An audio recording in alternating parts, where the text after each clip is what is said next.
Hey, one person. Hey, y'all coming in here quick. Go ahead and say hello in the chat so I can know who I'm addressing. And then I'll start in a few minutes. Hey, Brooklyn. So let me start because, I have, well, this is really a continuation from last night. So it's not directed towards, oh, that's fine. I knew it was tiring. Don't say sorry. I know I appreciate your support and your ears of listening to me while I vent. So, so anyway, this is really from um, um, a comment that I received earlier today, this morning, and when I was on the Pocket Watching JT, and I was on their live stream talking about um, student loans and how they was like, should the government bail out people with student loans? So it's not the content creator JT that I'm responding to or referencing to because he's not gonna respond. I basically wrote my comment after he finished. I said I still support you, but I didn't really appreciate being muted when I'm trying to make a point. But that's his gig. That's his ways of um, you know prove me if I'm wrong. And I said, you know what, my whole point to him was that people should not be shaming people because someone went to college and took out student loans and whatever and talking about, well, that's your fault. So I got this comment from this fool which I blocked. He knew it was going to be blocked, so I don't even know why you even bother to write to me and going to tell me, oh, about being accountable. So this is a reference to people who think you had to be accountable and student loans. You took that the loans, you went to college, and that's nobody forced you. It's that kind of thing that gets me pissed off with people. It's that they act like they so freaking high and mighty about things, but they don't even take responsibility for their own actions and missing the whole point.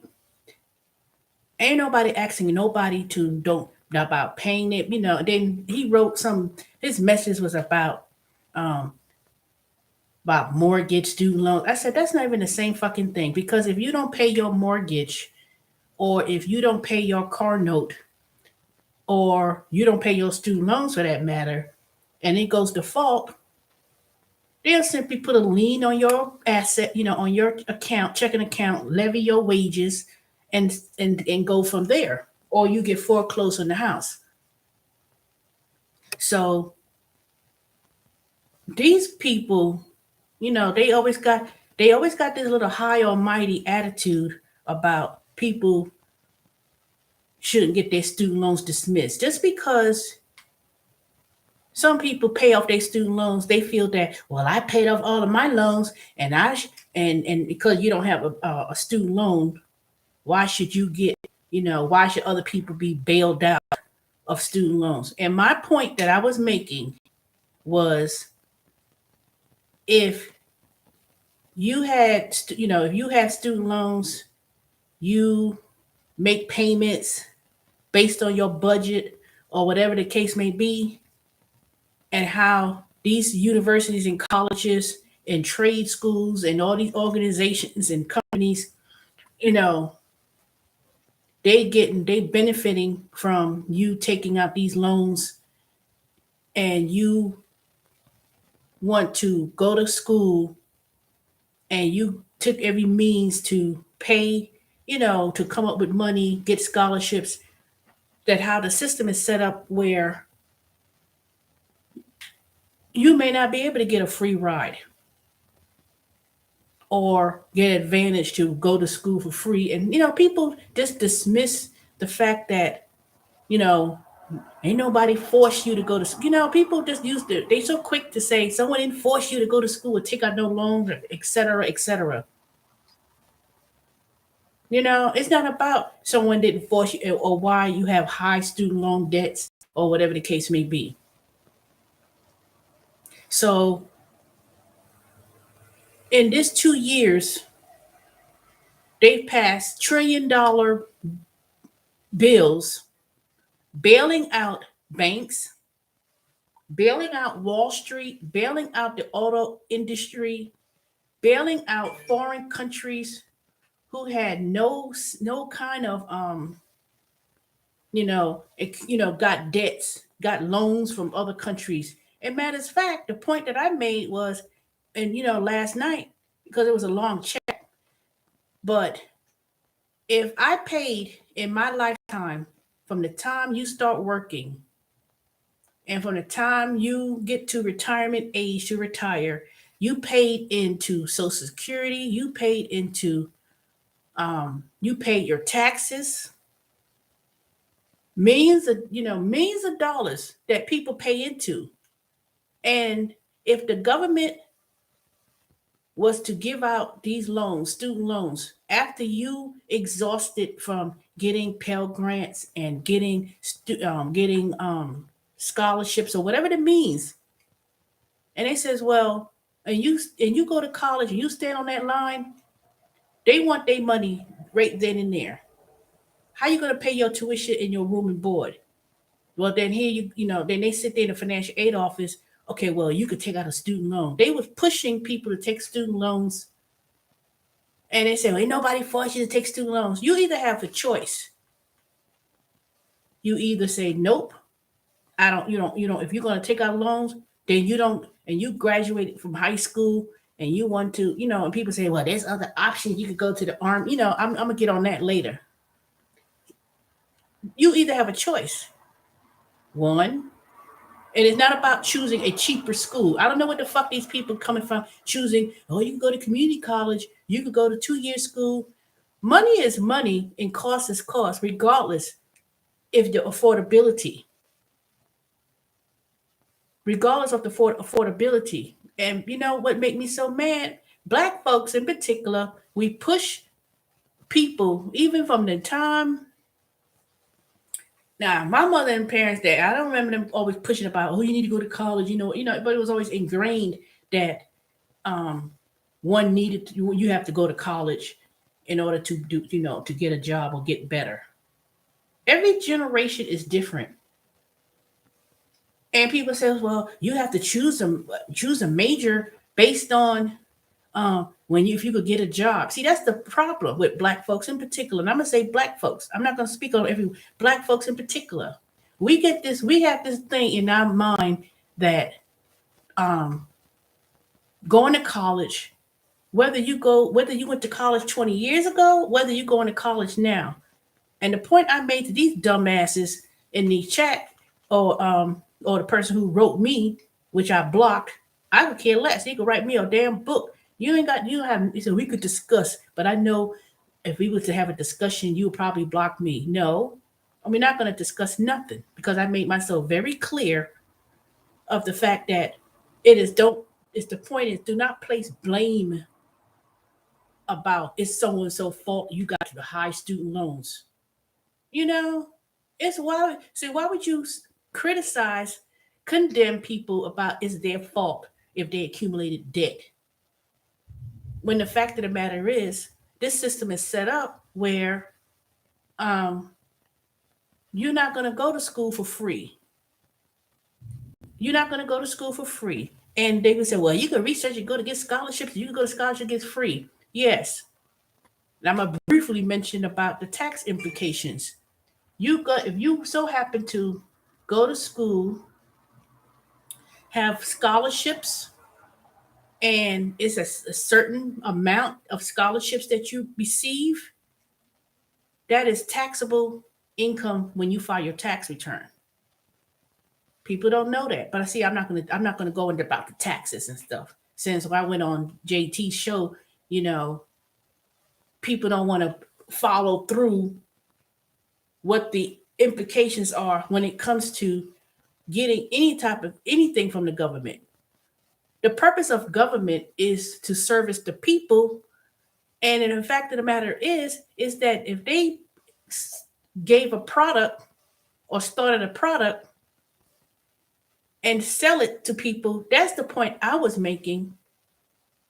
Is that when you standing in that line registering for your classes, you standing in the line wrapped around the building, hey Dorian, and you wrapped around the building to sign up and register for courses, then you got to stand on the next line. Now that's what I had to go through back in the day. Now everything is online, whatever, or however they do it, you know. So you gotta stand in that financial aid office, and they was like, okay, where's your check to pay for your classes and your room and board? And then you have scholarships, and you have those colleges and universities. They got grants, and um, they get grants from organizations, companies, foundations, and they said, okay, we're gonna give $1 million of money to Spelman, Howard, whatever. Choose a school, and they have this endowment. And most of the time, the money they get from these organizations and and people who made them beneficiaries of this millions of dollars, most of the time they use that to pay the salaries of the professors and the building and the infrastructure. And when they got through, or even um, administrators getting paid six figures and everything else, by the time they have money available that the endowment or the foundation donated to these schools and universities to cover scholarships and funding for kids, well, for students to attend the school university, they only have what, maybe $2-3 million left to disperse to students who may be eligible for the grant or scholarship in the first place. And let me tell you, and it's not even so. When people talking about whose fault is it if you're getting student loan debt, it's both. It could be both, but in actuality, the university and school, whatever, once they take that money from the foundation and from these organizations, and then they trickle down the account and have the scholarship available for students. They have it really, they purposely set it out where they're not going to give you the full amount to cover the entire scholarship.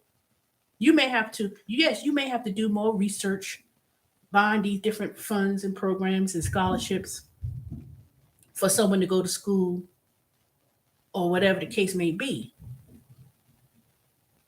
So don't put blame and say, hey, y'all fault you got these student loans, did it, First of all, motherfuckers, the ones who feel you gonna write me a message and you got something to say in that chat last night, and when I was online with JT, I surely didn't remember asking anybody for cash apps, PayPal account, and dry begging for money to pay any of my fucking bills. So don't come to me about nothing. My mortgage is up to date. My cars are paid off. I'm paying my student loans. So the last time I recalled, you talking about why you actually get a bailout for your student loans, and this I didn't take out you. Yes, your fault for taking out the loans. Fuck you. Fuck you, whoever feel you got something to say. Big companies, countries, United States in itself gets money from other countries, gets money from the world organizations. And then now, when when the United States as a country as a whole, they like having a trillion-billion-dollar deficit. The dollar is deflated. Hyperinflation is off the chain. This ain't nothing that just happened 2-3 years ago. The United States been in a situation where they didn't pay their bills. And nobody told them to take the money from Mexico and took money from all these other countries. The United States been in a deficit since the time this country's been founded in the world of independence to get their freedom. They borrowed money from France when they fought um, to get independence from England. When it was a civil war, they borrowed money. They got money from other countries to fight to finance the war. We still paying on that, most likely. People might say, "God, he's stupid. That don't make no sense." So I pay my freaking taxes, millions of dollars in taxes. If I had to go call Social Security Administration and say, "Give me a report of all of my income from the time I worked from now," and what is it? Let me see, eight.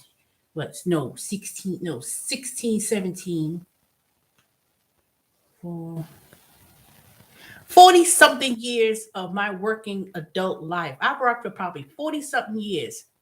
All the federal taxes that come out of my check, all the things that came up, I'm paying of we're paying, or taxpayers are paying for the infrastructures and the bill and the debts.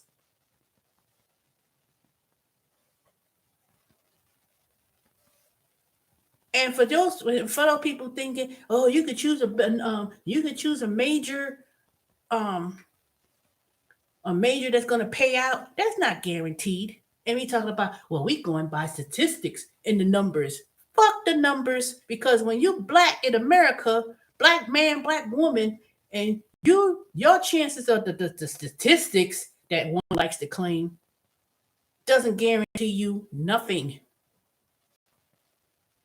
It doesn't guarantee you nothing about a job. You try to go into IT.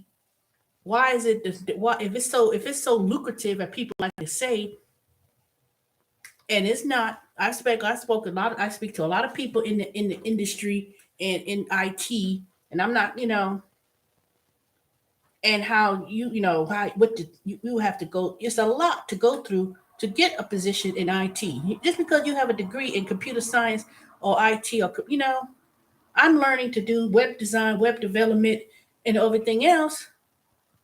And just because they said, "Oh, there's a shortage of people in IT, you can make six figures." Why you think um, all of these boot camp courses you see online on Facebook, Instagram, online, these programs, well, we could go and train it for a 6 month program, and you can learn this skill. By the time you learn any type of skill, those skills that you're learning in these boot camps is outdated. You still haven't had the experience. You have to work. It may take a minute to get a position in a job. And even in the IT industry, whatever you're doing, things change all the time. It changes all the time. So you have to constantly keep okay. You have to constantly keep upgrading your skills to be relevant in anything. Hold on for a second. I gotta check on something real quick. I'll be back. Y'all talk amongst yourselves. And whoever 7 people said y'all not saying nothing. I'll be back. Do not leave.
All right. I'm waiting to do a Zoom meeting with Omni Interactions. It was a place I used to work last year, so I was curious to see what they were what kind of assignment they had. But I have a feeling it's probably into it turbo packs. But I just wanted to look. I just want to. I'm waiting for the host so I could join in the meeting, and then I could pass that information along to other people who may be interested in working. See, I share information and help people benefit in terms of looking for jobs, work from home jobs or whatever. So anyway, so what was I saying? Oh, so I didn't ask none of the dumbass people in that chat last night, nor the person who sent me this message about paying about my bills. You know? And two, you don't know what my financial state is. I'm not gonna tell all my business for one thing about anything. And yes, every family situation is different, and that is true. Now, I don't know how some of these dumbass people interpret what I say or what I, or what when I give my opinion, it is my opinion. But don't come on here and you a troll and you lurking in the background and you're gonna write me a fucking book. Or whatever the case may be. Because, if you want to talk about accountability and you be accountable, it's your bill, it's your taxes, whatever. Look at your fucking, before you point that finger to me, you got 3 other fingers pointing back at you, not including the thumb. You point, look, 3 fingers pointing back at you where you pointing at me. So you tell me, what is your accountability? You want to you don't put your real face on there. You don't reveal who you look like. You don't even put your real name. And I'm gonna give a perfect example who I'm gonna blast. Thorsten, Lorton, or whatever the fuck your name is. You can make troll pages all day long. Most of your people that be coming here lurking and trying to say something about, you can take accountability and it's your debt and ain't nobody with no bailout. Man, fuck you. You come criticizing somebody about why should there be a bailout? If you pay who's the fucking say? I pay my student loans. And if they offer the bailout and they say after so many, 20 years with an income base, they base your student loan payments based on your income, and after 20 years, the remaining debt is forgiven, you made 20 fucking years of payments. And you sit here telling me people criticizing about they shouldn't bail out the student loans. They shouldn't bail out people with student loans. People have been paying student loans, for years and years, trying to pay it down as possible. They don't trust me. They could, if the government, the United States didn't pay back their debts and it's getting forgiven by the IMF. And if you don't know what the IMF is, Google it. Since you think you so fucking smart. You think you so fucking smart. Don't be writing me. Don't be sending me some message about nothing. If you don't pay your mortgage, you don't pay your car note, you don't pay your student loans, and you go in default, they garnish your wages and your income, period. They sitting up in here, and you know what makes me so fucking mad about the whole thing is that black folks be acting like, I know I no bailout, but then your fucking ass don't even pay your own child support. Pay that. Take care of your children. But you ain't gonna put that. You ain't gonna reveal that about yourself.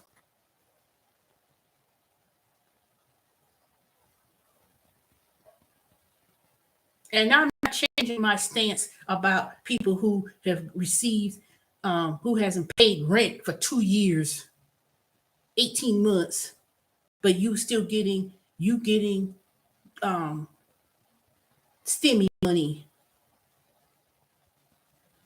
$650 a week plus regular unemployment. And that's because those are not the same situations. Me paying my student loans for 10, 15 years or whatever, even if I manage to pay it off before before they have to write off the rent, fine. I may be dead I may not even be on this earth 20 years. I've lived most of my life than I have remaining. I am 53 years old. That means I don't have much life to live. I've lived most of my life. And if I so happen to, I pay my mortgage, I pay my car note, I pay all my bills, and I pay whatever. If I die tomorrow, I can't take none of that crap with me. It don't hold the responsibility to no one else. The state of Georgia or South Carolina, depending where I live, they will disperse of my assets accordingly. Or they'll honor the wishes of my will. But since I don't have any children, since I don't have a spouse, then it will go the next succession in line. My mother, then my sister. If there's a debt, if there's still is mortgage on this house, my mother quite sure she bought 2 houses in her lifetime. If I'm still living in this house and I passed before my mother or whatever, even if my mother passed, it comes down to me and my sister for the properties and all the assets and everything.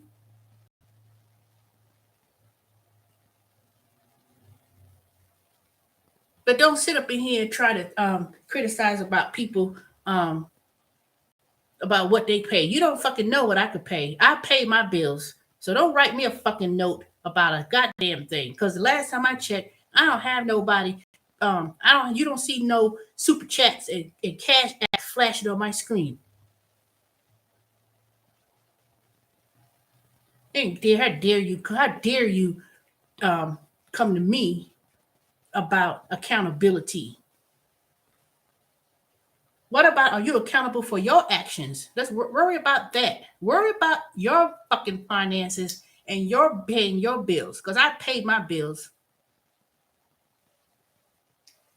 I have,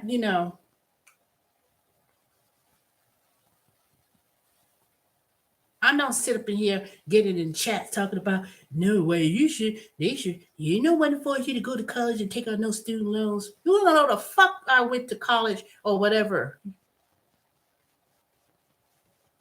People always be so smart. Well, you can go to a cheaper school. People can go to a cheaper school and go to a community college. You could pay that off doing that part time. What? You don't even know all the variables to make comments like that. People make stupid ass comments. They know what the fuck they talking about. People who go to community, people I know when I work at Amazon and places, people saying, "Oh, I'm going to school," and they going to Gwinnett Tech or Atlanta area tech. It says, "Well, I'm going to college to go to study IT, and I'm going to do computers." That ain't guaranteeing you anything. Especially if you're black. And tell me if I'm wrong. Silicon Valley and IT, when you look at the numbers of people of color, not even gonna say people. I hate when they keep saying that fucking shit. People of color. You put people of color, you lumping in the whole group. They not white. They not white. They people of color. Shoot.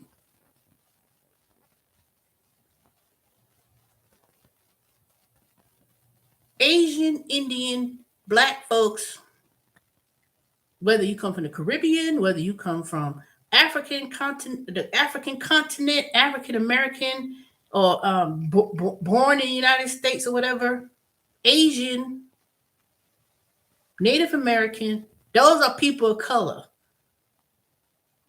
We are classified as people of color. One big lump of clay. And then the diversity, when they bring out this diversity of how many people are working in these Silicon Valley jobs and IT and everything else, that's a whole new discussion altogether. Yes, they may pay six figures, and you know people look at that and see that's the thing. We got this little small mindset of thinking working for somebody, whether it be IT, whatever type of job you do, people look down about, oh, ain't nobody told them to work at the fast food place making $15. That's your fault. That's always putting blame about what somebody else is doing.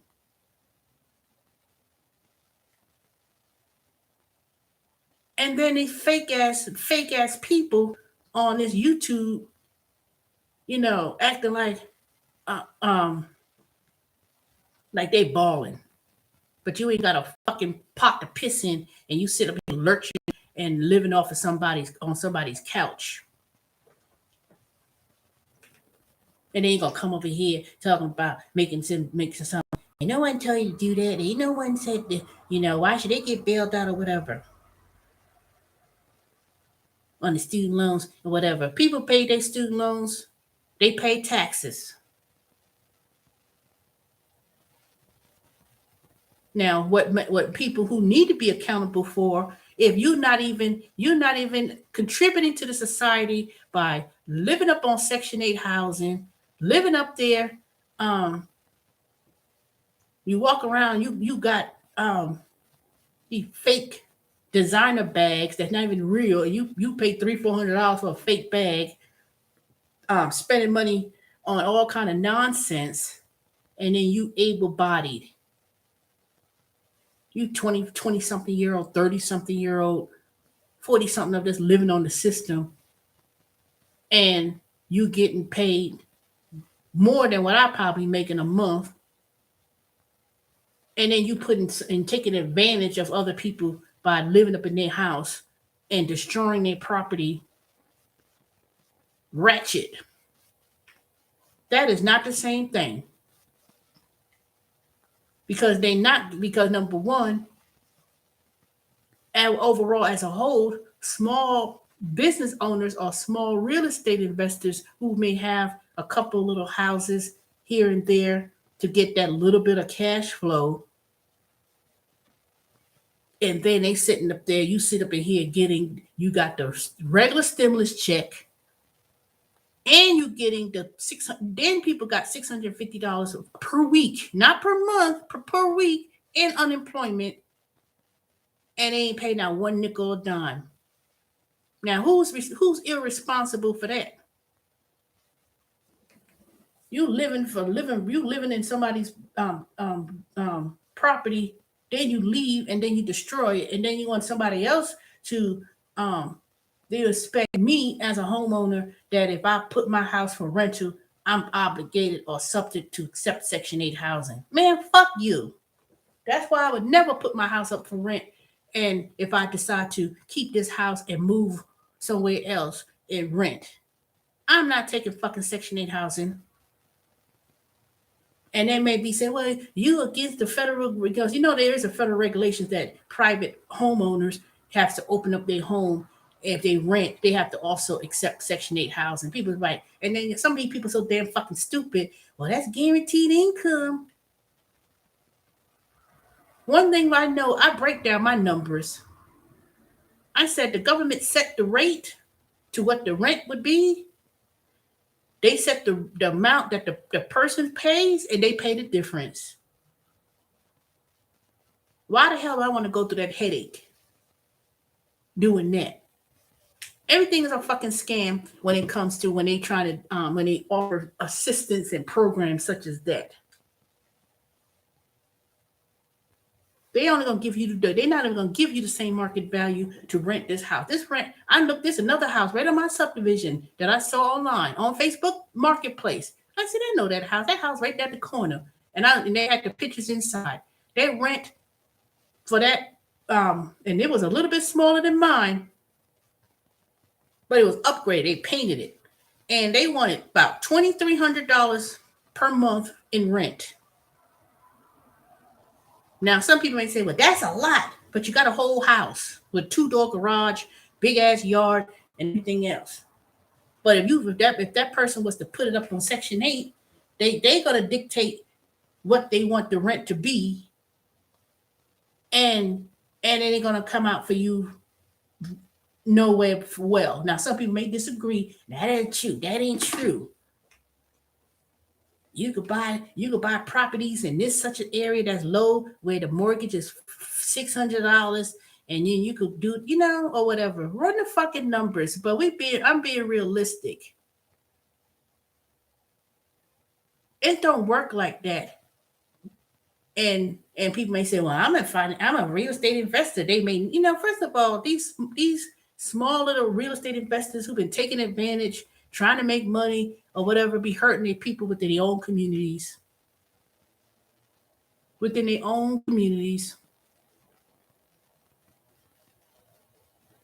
These big companies that's buying up all these houses and real estate, those are big companies. They could absorb situations like that. They got deep pockets. They get way more big tax advantages as corporations when it comes to real estate investing. Start, buying up a whole subdivision and they're gonna rent it. It's rental. The tax laws and the tax code, it is way more different from, say, somebody who files a Schedule E than a corporations. So when people talk about, why people who got student loans get a bailout and this and that, I didn't get a bailout. I managed to pay my student loans. Man, fuck you. The most people who saying that bullshit is, it's not even a higher amount student loan. Shoot, crying over something like $15,000, $10, $15, $12, $15,000, $18,000, and you probably didn't even finish school. Shoot, don't come to me about that. Don't come to me, because I'm quite sure your student loan debt, you didn't go to a very good school for that matter.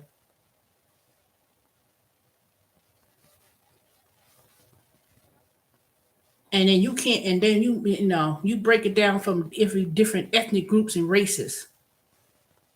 Most people of age, other foreign people, they are students, come on a student visa,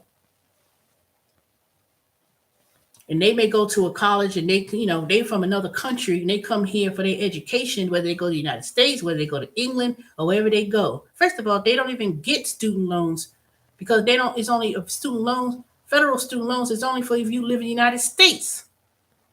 These people, these other students from foreign countries, from other countries, come here. Those are only the best of the best. And then they got money and could pay tuition, and have a whole new different ways when it comes to them paying. They probably, we don't know how other countries and people from other countries, how they come to the United States, how they able to go to Berkeley and all these NYU or whatever, and they go in there to that school, and they say, well, they're not paying out student loans. They pay a much higher amount than what someone who pays if they're in state or whatever. But if they went to a private school and they from another country, they go on a student visa. They don't get federal student loans and grants from the United States. Whatever money they got or have, or however their situation is in that country, when they send them over to go to school in England, in United States, and Europe. Now, Europe education or the tuition is not outrageous as it is in the United States. But all the other things about forgiveness of debt, student loan debt, that is nothing.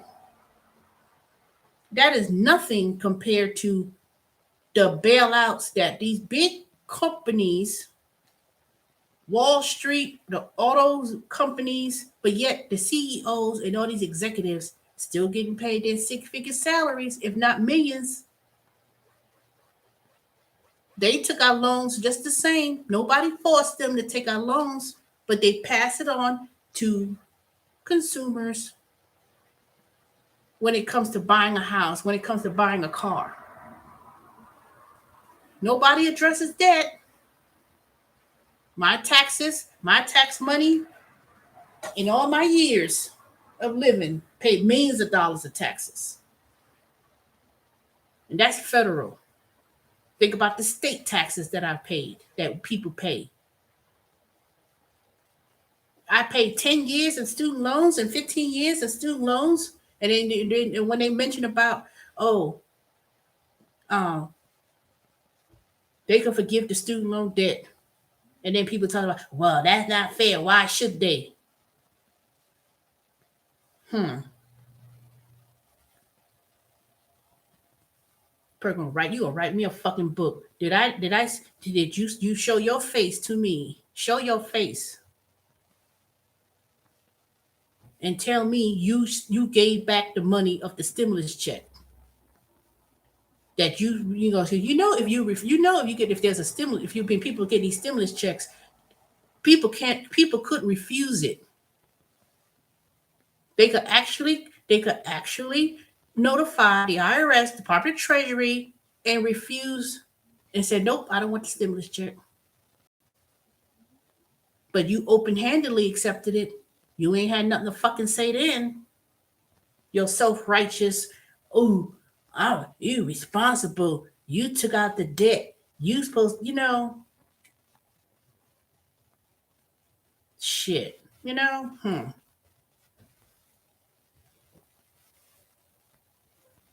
I paid my debts. I paid my mortgage. I paid my car notes.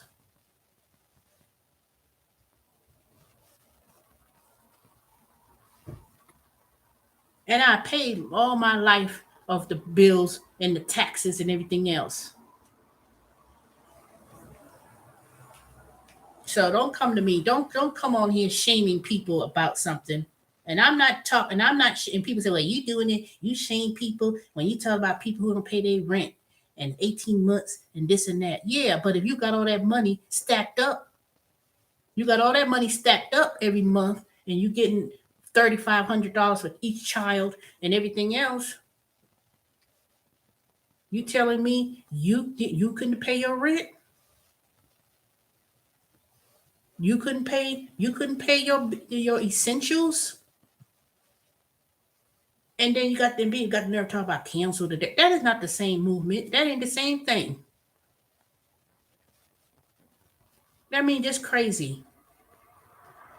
Just plain ass crazy. Don't make no flick of sense.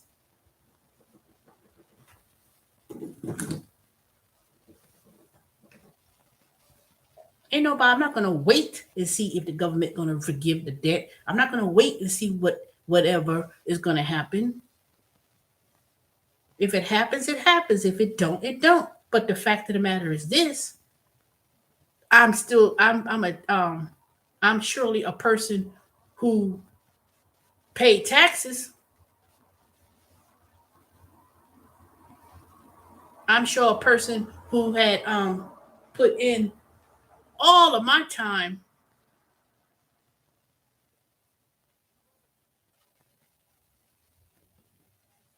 Shoot, write me a dang message. Write me something. Let me see. People love to me see. And I'm quite sure when I wake up tomorrow or sometime today, somebody gonna say something again. But you know what? They're an idiot. Because the same way you and I don't care about my YouTube channel because I'm not monetized. But I know one thing. I sure got 3 other new subscribers who feel necessary to come on here and be lurking in the background. You sure listening to every word I say. You seem to be worried about what I'm doing. You need to worry about yourself.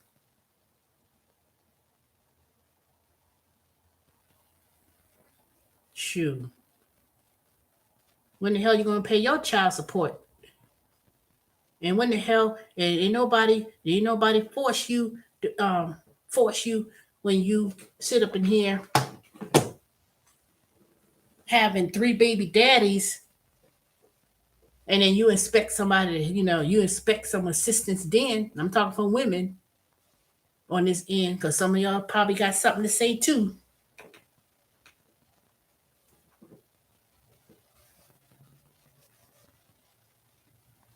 You men walk around as deadbeats, and then you want to be some movement of manosphere,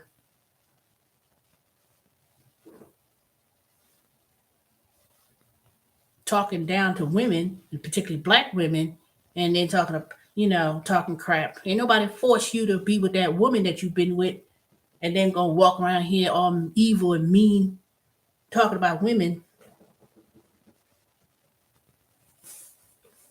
But where the hell are you at? You ain't supporting that child. The government paying for that child. So don't come over here. Don't be coming on here be criticizing about what someone ain't doing and this and that, and you choose that, and you went to school. When that discussion happened last night, ain't nobody asked nobody to pay nobody's student loan debt. You pay taxes. If you pay taxes, and you a taxpayer, and you working, and you took out a student loan, and you paying whatever you could pay. Once you pay your essentials and everything else, most people ain't even getting no type of assistance. They give assistance to everybody else. Okay, we giving 3,500. See, people put the word kids in there, and they want to get all fucking sensitive. What about the kids? Man, people ain't fucking doing nothing for those kids. People are like, oh, my kid, about the kids. The money, the 3,500, 2,800 per child is for the kids. Ain't nobody bought shit. They bought no, people need to quit. Talking about they bought, it's with the kids. You ain't spending that much money to provide for the child. You providing your overall household. Food, shelter, clothing, things of that nature. Shoe. And then after that, then on top of it, you get all that money, $3,500 per child for one. So that means if you had 3 children, it's only so much you spend on a child. It ain't that much. It ain't a whole lot of money. A child don't eat a whole bunch of food. You gonna feed them nutritious food, healthy foods. But I don't know what budget some of these people looking at. If you stop buying crab legs at the damn fucking supermarket, and I look at people, I go by, be scrolling, I ain't judging, but you know what? I am judging. I walked to the supermarkets and stuff. You could tell when food stamps was paid out. These young people. That's the thing that kills me. Able-bodied motherfuckers, young. They're 20-something year old, 20-ish, and they got that grocery thing piled up to the hills. And then when you briefly look at the grocery store shopping cart, they got junk, a whole bunch of junk. See, at one point they were buying crab legs like it was running out of fucking stock. But since crab legs, the last time I've seen, I think it was like going for like $70, $80 and stuff. And all kind of craziness. Nothing nutritionist. Whole bunch of junk. Cookies. Junk food. Whole bunch of crap.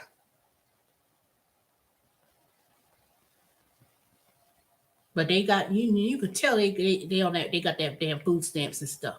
And there ain't nothing wrong with being on food stamps, because I've had food stamps when I had been furloughed, and they say, okay, be furloughed or whatever, when work slows down, I go and do my gigs. In all these years, I still managed to do my gigs, and I get my little $274 for the food stamps for them. I think it was for them. Yeah, it was for the month. I don't know why those week for the month for one person. Now they do adjust it according to inflation and stuff these days, but I don't know what it is for Georgia. But people make these choices and living the life, but they young, able bodied. They're not disabled. They're not elderly. They're young people, young, and I could tell they didn't have these little frumpy looking.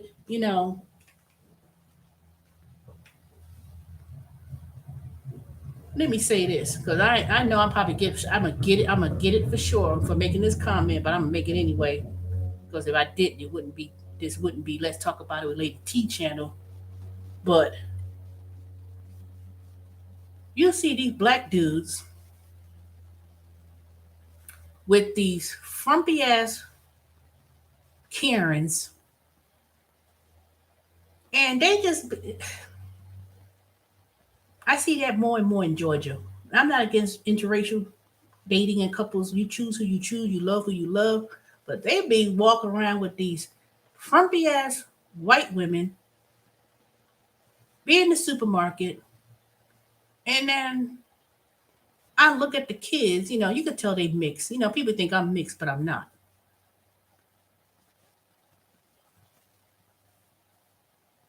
Yes, exactly, Brooklyn. And I be seeing them with these chicks, and they be living off of these women. See, they used to do it with black women, but see, black women be so contrite and be like, "Look at here, nigga, I ain't did it," and they don't deal with it, and then they split. They got a child by them, leave. You know, they got a child by a black woman, and they jump the gun and go with a white woman that be tolerating that bullshit, living in their house, living in their section of their housing. My boyfriend, and he ain't got no fucking job, ain't working, but they living off of you and your 3 kids and ain't doing shit. So this little manosphere about men need to stand up. Men, they're not even you're not even holding yourself accountable. You're not even holding your own selves accountable. And I'm not saying all, so don't come over here and talk about, all men don't do that. If it don't pertain to you, let it ride. If it's not you, let it slide. But y'all know I'm telling the truth. The trifling ass men, particularly black men, be sitting up there and people are like, white people do it too. No, not as much. Not as much.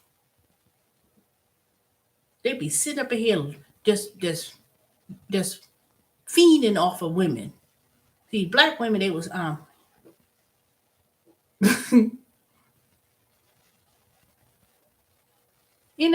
just they just deal with any old run of the mill man to stay with them, live them in their trailer or living in their Section 8 housing, and then you look at these oops, when you retract the message. Quickly what you wrote. Well, and vice versa. That is way more, and where the accountability on that? People be making these comments, and then you look at their life and look at them, they ain't no fucking better. But got the nerve to come to me saying about my choice. You ain't nobody fucking go to school, but then you turn around, got damn fucking child support. You living up in another woman's house, and got 3 baby daddies, and you got 3 baby mamas, and living up under a woman. Oh, okay. You know, but then you sit up in here collecting all kinds of checks.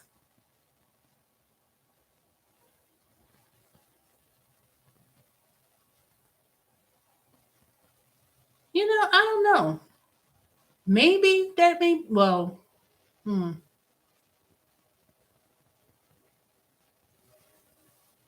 trifling white men do that. They have a child, and I don't know. I mean, it may happen. I don't see it. I'm just going by what I see. Would a white man, father a child and just leave them? Yeah, they do. But I don't think it not as more than what black men be what they trifling ass be doing. See, white men, if they get into situations and they leave the family they leave or whatever the case may be, they'll be a lone wolf up in the world.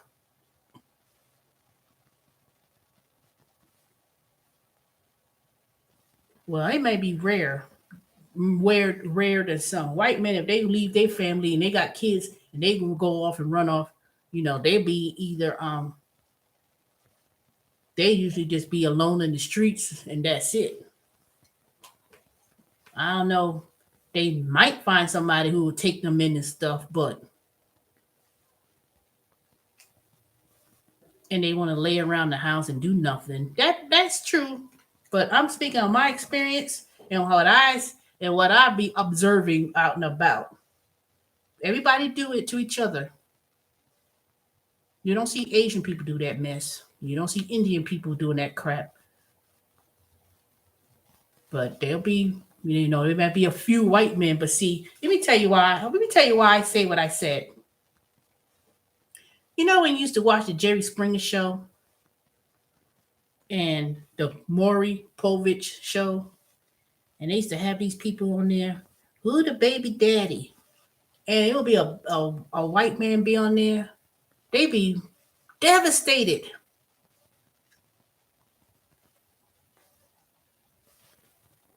Oh yeah, they be messing around. They all men be mess. All people mess around and cheat. Men cheat, women cheat. They vice versa. But but either you accept the person cheating and move, or you just kick the hell on, kick them out at the curve or whatever. But some men, they I don't know. I guess they know how to work it because they know that some women they need, women are always in a position if they have to raise their children by themselves or whatever, they'll tolerate staying with that man even if they're a deadbeat or ain't got nothing going on, it's because they paying the bills.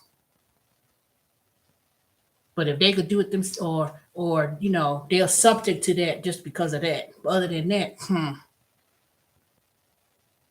but let me go back to the Maury Povich and the Jerry Springer shows. When you see a woman out there, I don't know who the baby daddy is, and they'll, give a paternity test, and they say they think they know who it is, and there'll be two of them in the back. You're, it was a white man. You're not the baby daddy. That white man will fall out and be crying and carrying on and be like broken. I was like, dang, why, not all the time, but very rare do they be happy and joy. Every fucking trifling ass nigga that get up there, you're not the father. They be hooping and hollering, running up and down the fucking, stage. I knew, this ignorant, this niggerish. Now I say some black men, they be broken hearted because they got attached to the child or whatever the case may be.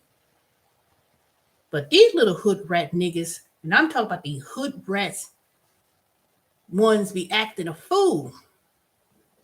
You're not the you're not the baby daddy. Yeah, I knew it. I knew it.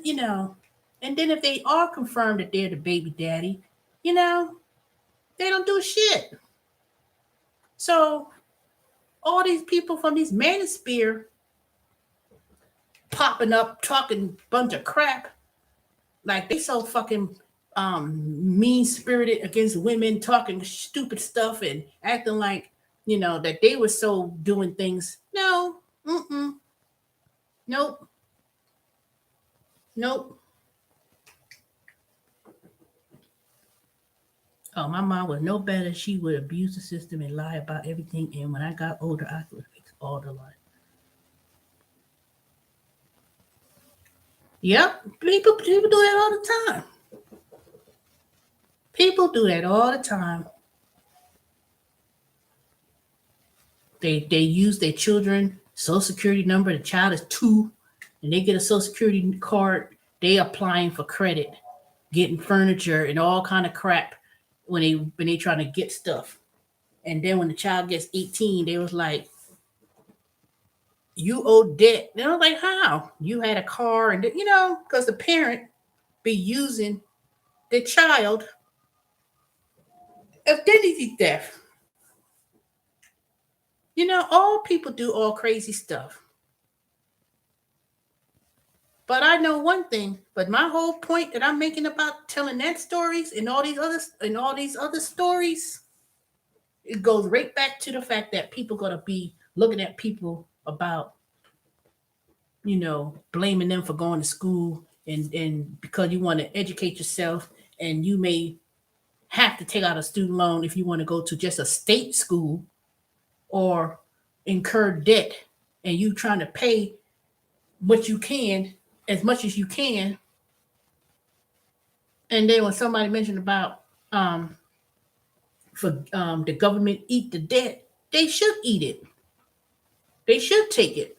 As much money people pay, as much as I'm paying, and much as my contributions, I didn't settle my fucking ass getting no damn um um Social Security, SSI. So how many people I know someone right here on YouTube, and I ain't gonna say their name, that I knew from a few years ago. They used to make YouTube videos. They live right here in Atlanta. This bitch wouldn't work for shit. She talking about she got anxiety and she can't work. I said, well, I'm gonna say her name because she probably watched my Stephanie. She was doing the gig work and everything else, and somehow or another, she got her student loans dismissed. I was like, how the hell you do that? And then she talked about she was some mental problems. She probably did have mental problems coming to me talking crazy. Because I know she came on my channel to be a troll. She was a troll and I figured out who it was.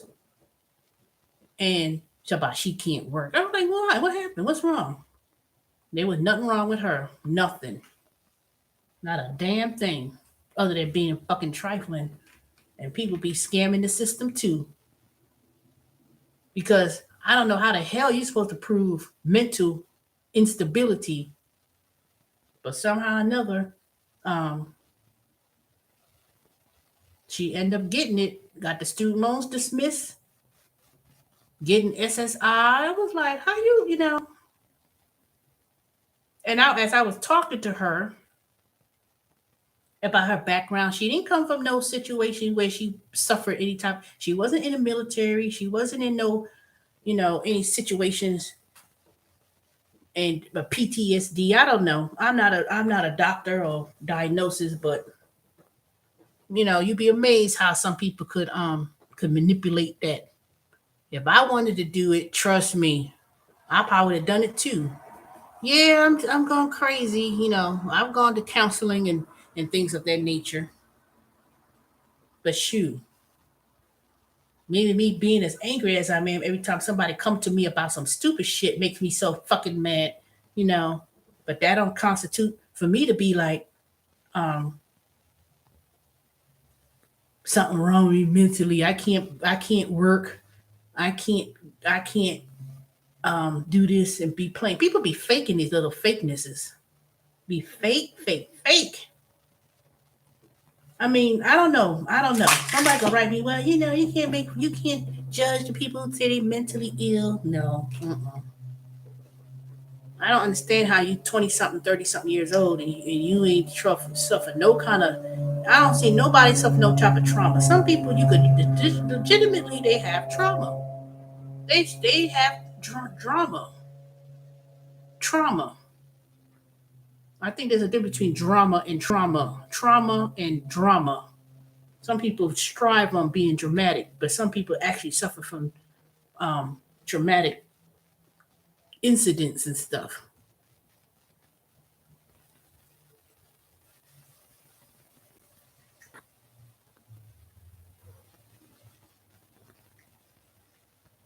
But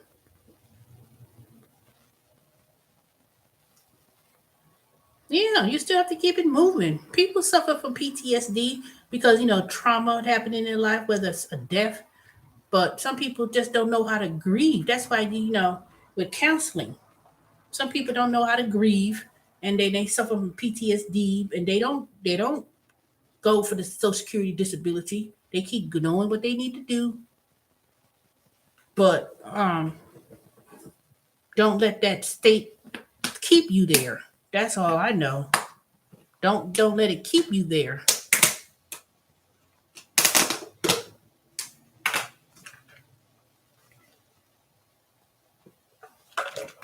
This is water, so I know some of y'all be like, "What are you drinking? Are you drinking soda?" Nope. I am drinking sugar-free ginger ale. I've got the once I finish drinking that, that's it. January 1st. I'm starting my. Of course, I'm gonna eat my traditional collard greens, sweet potato, and ham. Either I'm gonna cook the ham because it's been in the freezer, so I'm gonna cook that. I'm not gonna cook the whole thing, and then I'm gonna cut it up, and then I'll save the other one in the freezer when I make some soup out of the bone.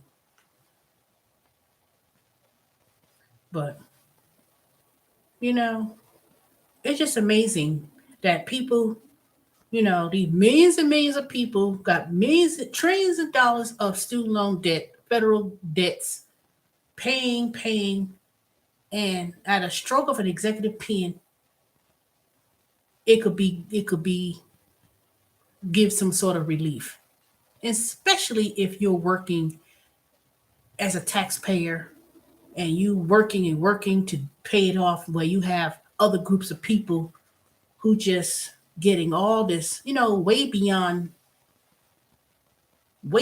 assistance for years, sitting on the government dime in Section 8 housing, getting all this stuff. And, then when tax season come, they be the first one.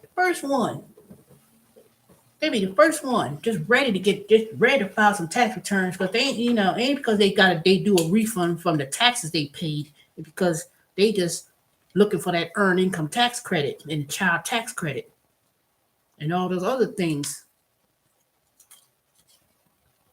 and then go around, turn around, be irresponsible, and buy stupid shit, big ass TVs and stupid stuff. Shoo. I sure did see this Christmas wasn't as people weren't as crazy this year when it came to Christmas and buying, because when I've been going to these stores doing my survey assignments, and people weren't doing that. Well, one, because of the shipping situation, but I seen a couple of people walk up there with their big ass cheap ass TVs trying to put. I said, what the hell they got that big ass TV? Can't even fit in the trunk. And they be buying these big ass TVs. I've seen that probably one, two, I think three times since when I've been out and about. Other than that, there ain't been no shopping like that. If it wasn't for that shipping situation, people would be buying. Exactly. But people don't do it like that. They don't do it like that. I'm working on my budget today, and I'm gonna break it down and set my monetary goals of money with my different apps and do whatever it is I need to do.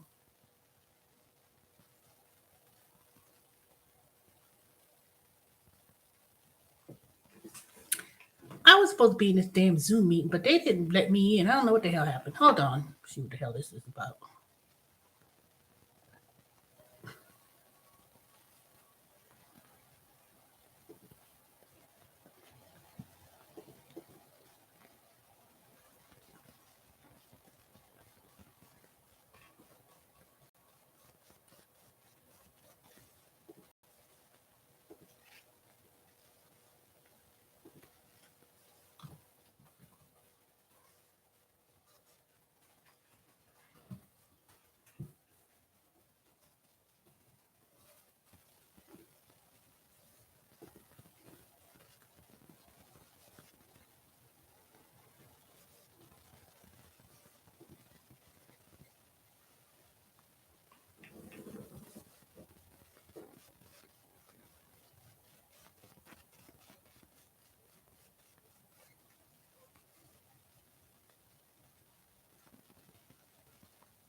what? I want to do them. All right, I'm back.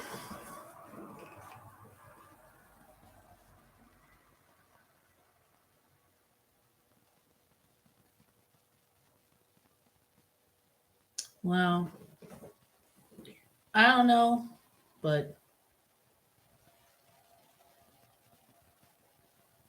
I don't know, but all these people, we keep asking, people y'all be asking me, you think there'll be another stimulus? Nah. I said no, and I don't.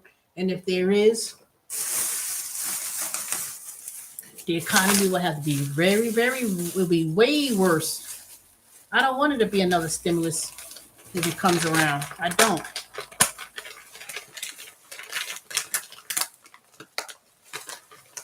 because it'll be bad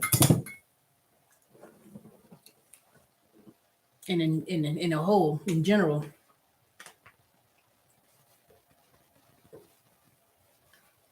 But I don't know what's going to happen this year. I don't know what's going to happen this year. Well, next year coming up. All I know is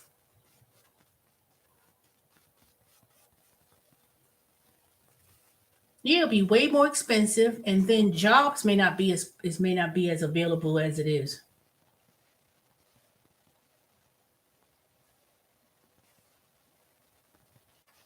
I keep telling people it's not. That's I keep telling people when people was like, you know, you go to college and if you choose the wrong major and you get this job, ain't no job's gonna be guaranteed, even if you in the STEM. The way how this technology is going, it's not about going overseas, shipping it to India. It's gonna be robots and automatic automation. That's gonna change. That's why I don't understand these people who so critical. Well, I'm gonna go to be a nurse. I'm gonna go to school for nursing. There ain't no guarantee for that shit. You could go be a nursing assistant, go to school for a nursing assistant, and you go there and they, um, and work at one of these clinics, a nursing assistant or something. When you go to the doctor, you be waiting there for 50 billion minutes, and then they see you and they do that basic. They don't get, yeah, they may hire people to work at those urgent care centers, but they don't get paid a lot of money to do that. My niece is going. She finally decided to go to school, and she's doing that. That's what she's going to school. I think that's what my sister told me that's what she was going to school for. I don't know how she's paying for it. I'm curious, but I know my mother says she'll help her with her college tuition, and she didn't want to go to college, so unless she asks my mother helped because she wasn't able to give us she wasn't able to provide for me me at the time. My sister went to school, but she dropped out. But my parents didn't have money for me to go to college. I had got mine through a Pell Grant, and I got a scholarship through my father's job, and I got money from the church. But tuition was not so expensive back in the day. So when people tell me, so that makes this one last point, then I'll move on to something else because I already finished cursing out that person. You're gonna write the response to me. But when you think about universities and colleges in other countries, it's not expensive at all. Here, only here in the United States, maybe Canada, but mostly here in the United States, the way how they the way how they increased the tuition and things, it had nothing to do with inflation. Trust me. And all because even at a community college, now I'll make this point because people keep talking about community college, STEM, computer science.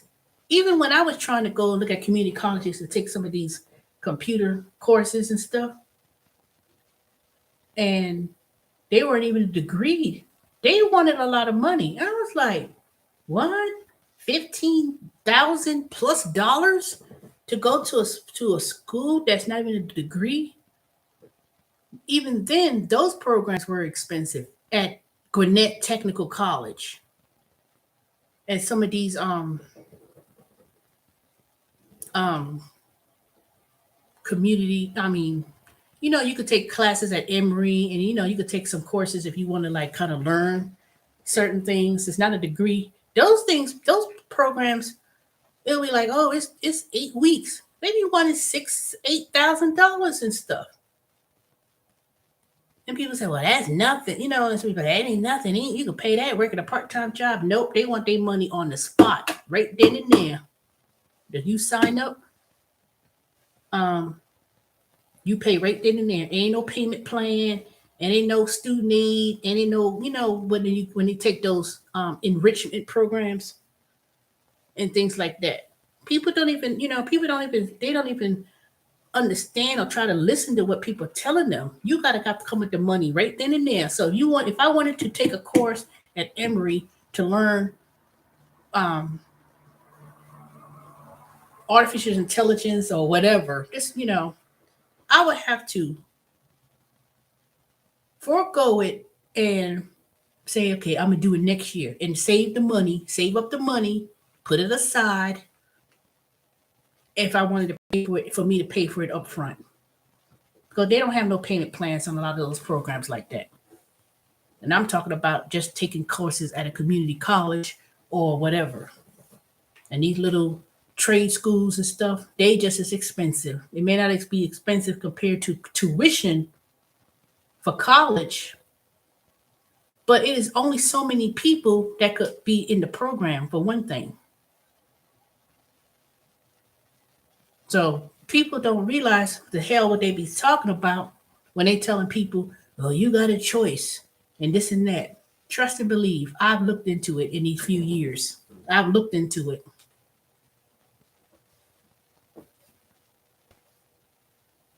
So, but anyway, you did.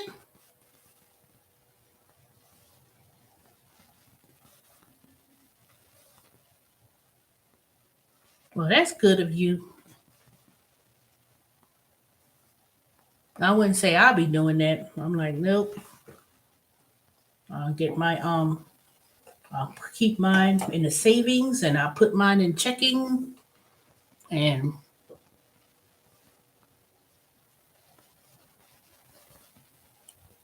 that's it. Because if you help people throughout the year, you've been helping people and you donate charity, whether you give clothes or food or whatever,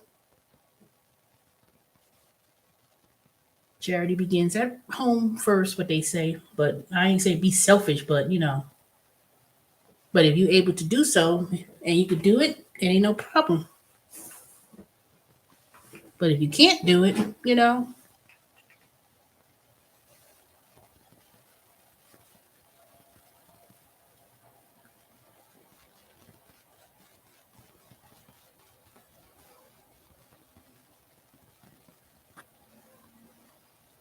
yeah, you give to the ones who need it.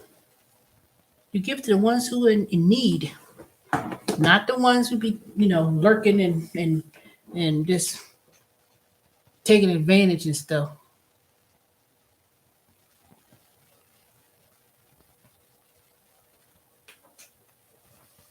I'm talking about those people who just be getting money from government assistance and not paying their obligations and paying their duties. I just can't see how people could just be marching up and down the street talking about cancel rent.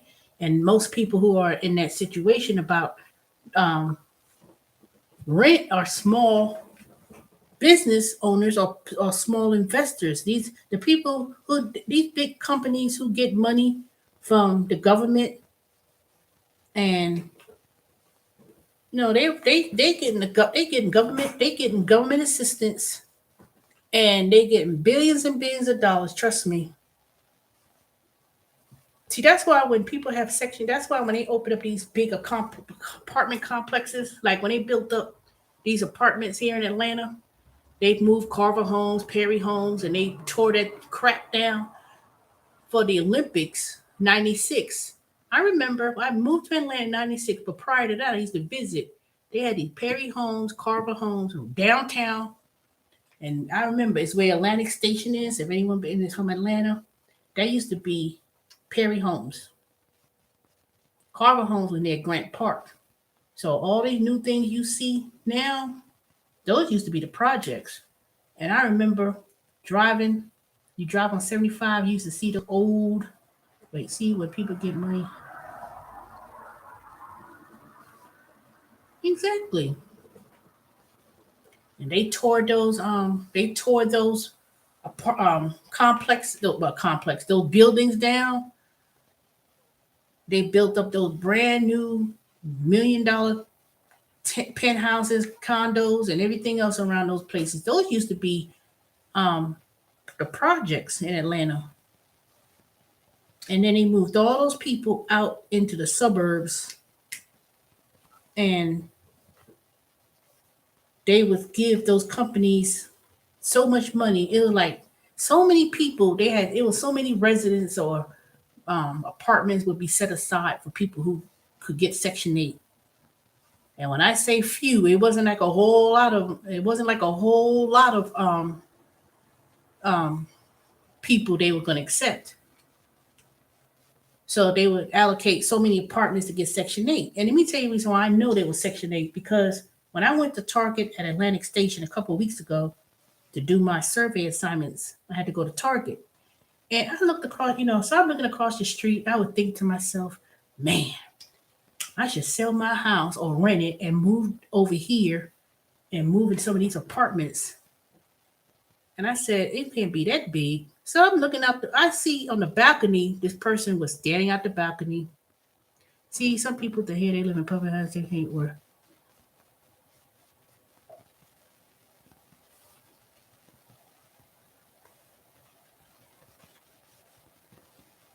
Yep, exactly.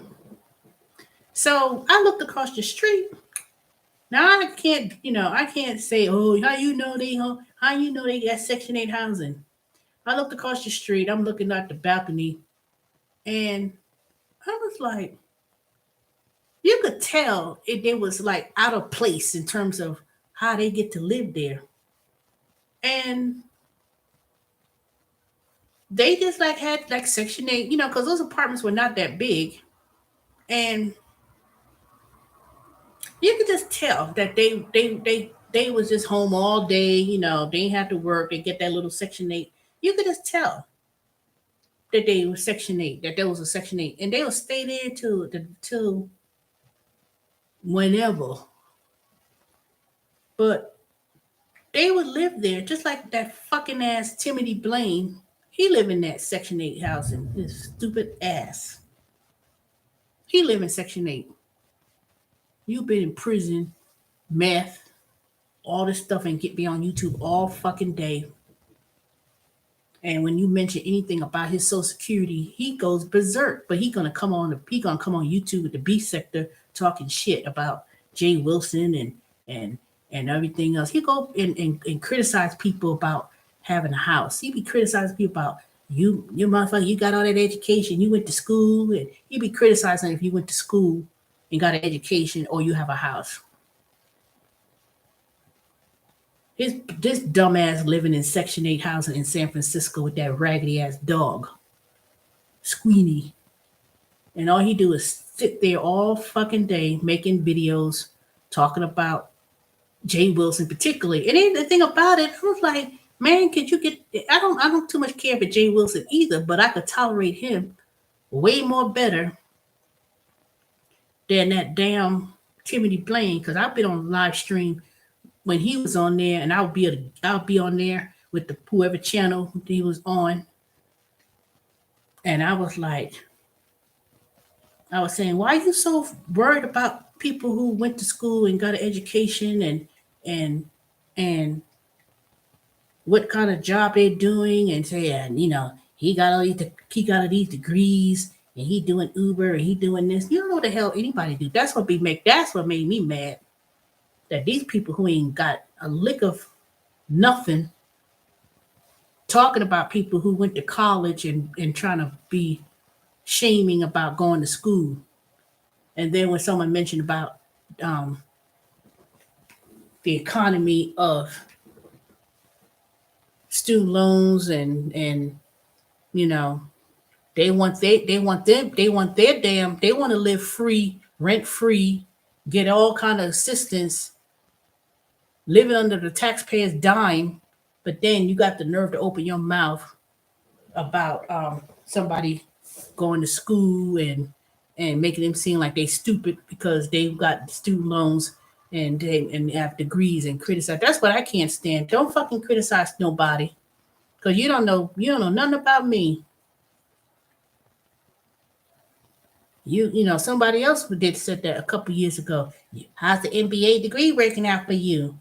Just because I talk about me doing my gig jobs or gig work, that has no correlation in terms of my degree because you don't know any other aspect of my life.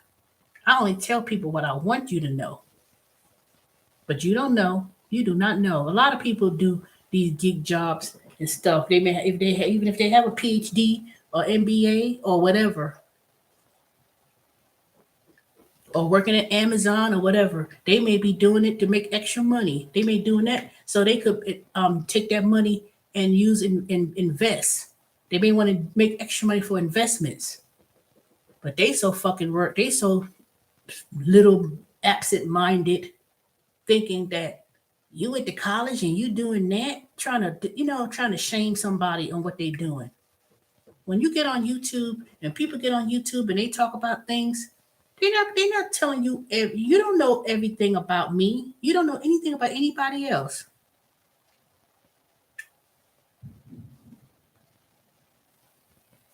Exactly. Just jealous. People talk about other people, and then call people liars. Like for instance, he's so dumb. That damn Timmy Blaine, he's so fucking idiot. He was trying to make his he was trying to make his videos talking about, he's a liar. He talked about he worked for the Uber in the Uber office.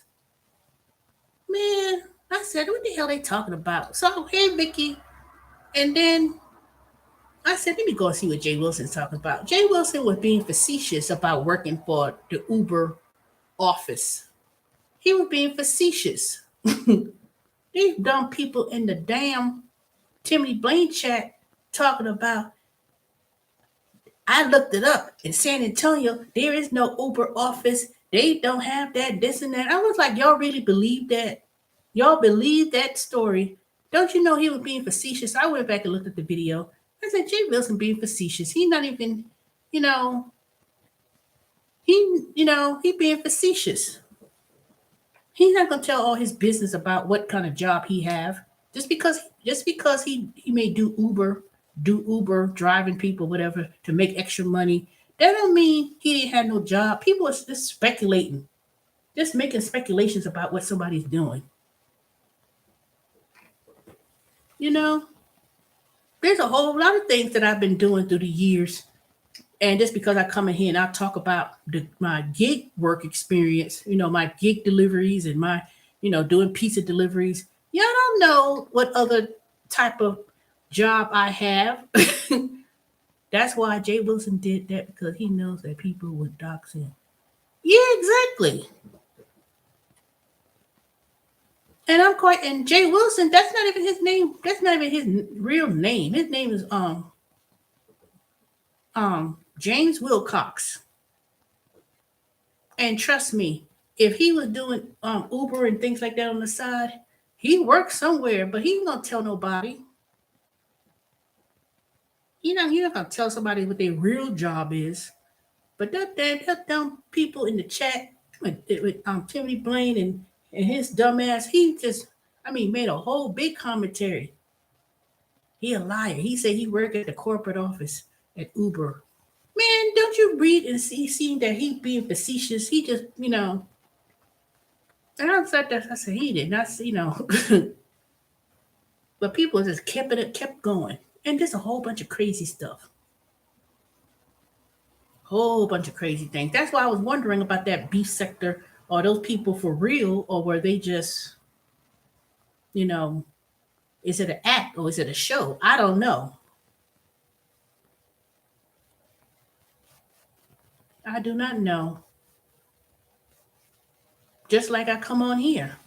I come on here and whatever, I may say things and talk about stuff or whatever, but that's only a snippet of a persona of commentary. But there's a whole lot of things, that I do. So when people make comments about, oh, you got a degree and you doing this, you don't know what the fuck I do. I tell you what I want you to know and disclose what little that you know. Just like those dumbass people at Amazon. You working at Amazon and you old, and you trying to age shame someone because working for Amazon.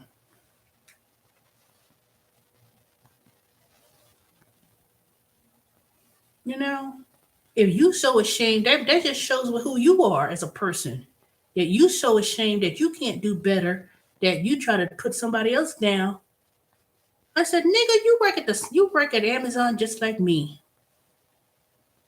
You have to work here. I will choose to work here. That's a difference. I could choose to work somewhere. And when I get nice and tired and don't feel like doing it no more, I'll turn around and put my resignation in, just like I've done for the last few years. And Amazon will call me back and say, oh, we know. Can you come back?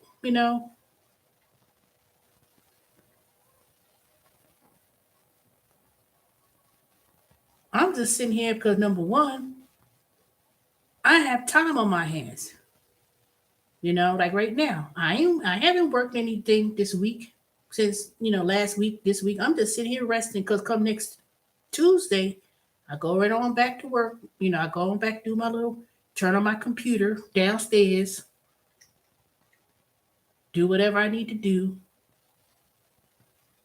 work, get my little $20 plus an hour, and plus whatever else. I make a lot of money with my hustles, and when tax season over or whatever happened, I'll do my little jobs and just to go outside, just to be outside,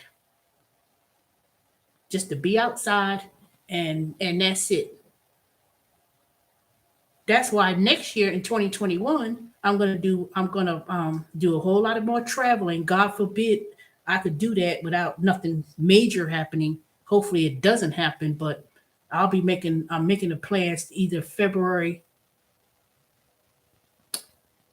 I'm gonna think either January or February. It's one of those two. I think it's gonna be more like February. I'm gonna plan to go to the Caribbean. Since I already got money for my plane ticket, I just need to find me a hotel and I just need to know what date I want to go and book it. I was looking, me and Yvette, we were looking at different trips and stuff. And I'm gonna go on my little trip. I wish I did it Christmas, but I was waiting around for somebody because they wanted me to visit them, and then you're gonna text me. I ain't heard for that dumbass since. Hey, Shelly Shell.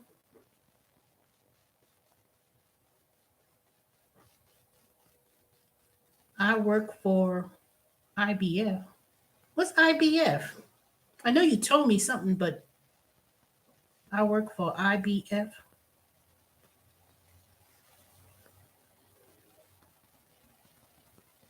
Oh, okay. But I don't be, people be thinking they know so much about a person, don't know nothing. Criticizing, talking about somebody, shoo. These people be on YouTube, they be swearing up and down. You don't say nothing in the chat, you know, but you're gonna write me a book. Don't save your fingers. Please save your typing if you got something to say. I have a twin. What do you mean you have a twin?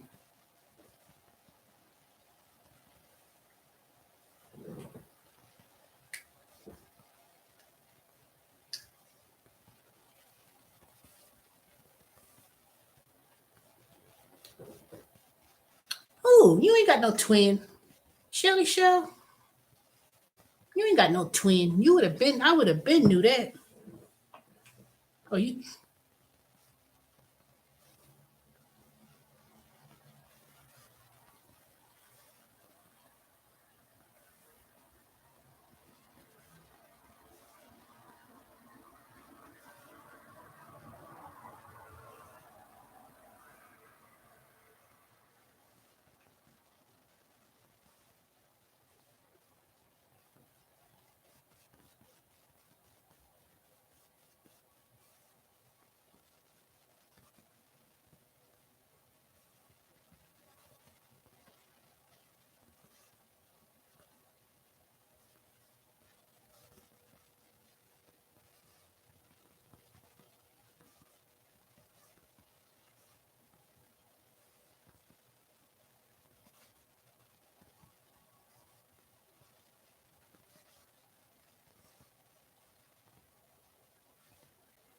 I'm gonna give a few more minutes before I block somebody.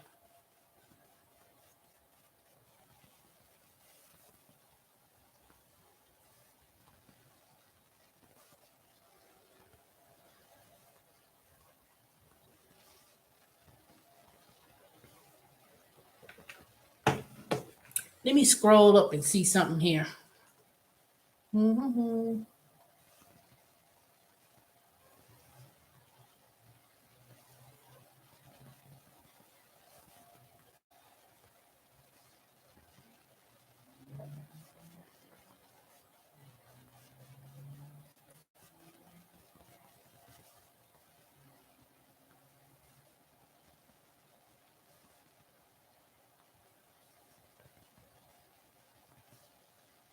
All right, let me block.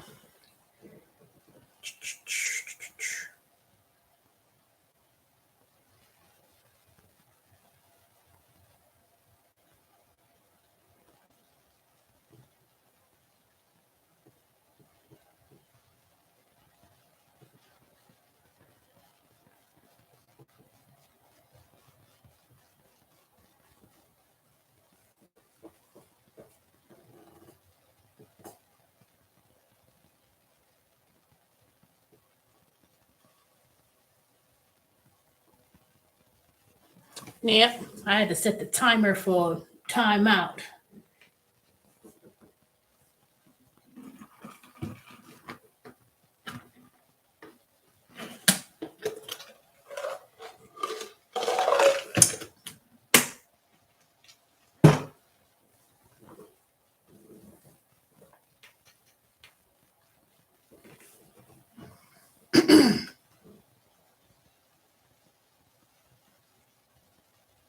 Man, I missed this. No, I didn't miss Jermaine. He went on. He was live. Dang. What's up, everyone? It's your boy Jermaine back with another video. And I'm going live. I don't know. I think this is probably like a 2-hour stream. I don't think it's gonna be that long. It'll probably be anywhere from 1 hour to 2 hours. I can't pull a 5 hour today. I can pull a 5 hour one on Monday or something. But I can't pull one that long. I got things going on right now. Towards the beginning of the week, it's a little bit easier to. It's a little bit easier. Dang, I missed my Jermaine. He was on live.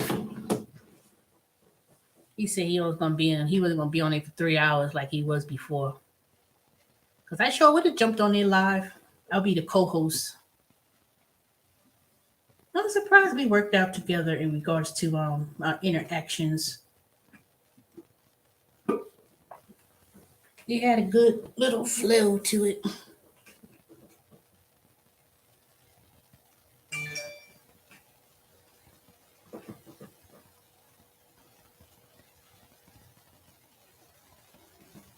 Betty White is going to be 100 years old. Dog, who would think? I've been watching those TV shows, The Golden Girls, and when she was on Family Matters, the Cara Burnett show. I know she was on Newhart, but I didn't really watch Newhart. Mary Tyler Moore show. She's like a dang icon. I mean, she is an icon. Yeah. I waited. I said, what? You can come in the chat and say hi to, he could sit there specifically say hi to people and you don't even say hi to me. That's like coming to somebody's house and don't acknowledge the person who lived there and don't say nothing. And mm-mm. I gave a chance. I said, okay, I'm gonna wait and see if you see he's gonna say hello, but he didn't. So he gonna be specific. You gonna say you don't even say hi chat, hey T, hey what? No,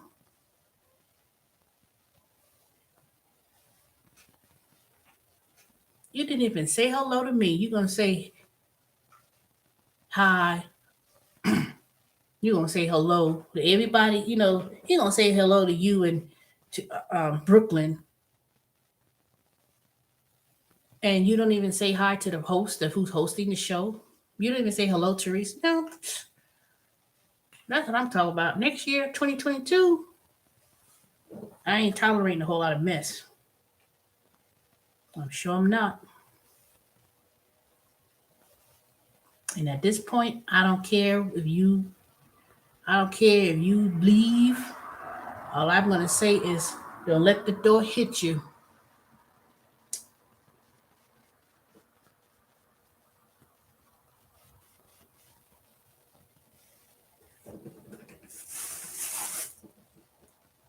How you not gonna? How you just gonna come in the room? How you just come in my channel and say hi, so and so, hi, so and so.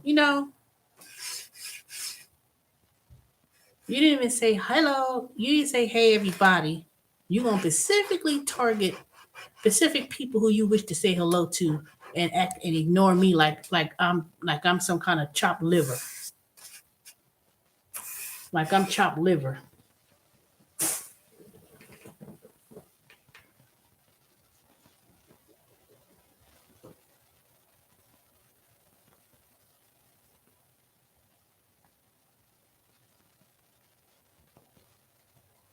So I'll let you think about your actions and what you did.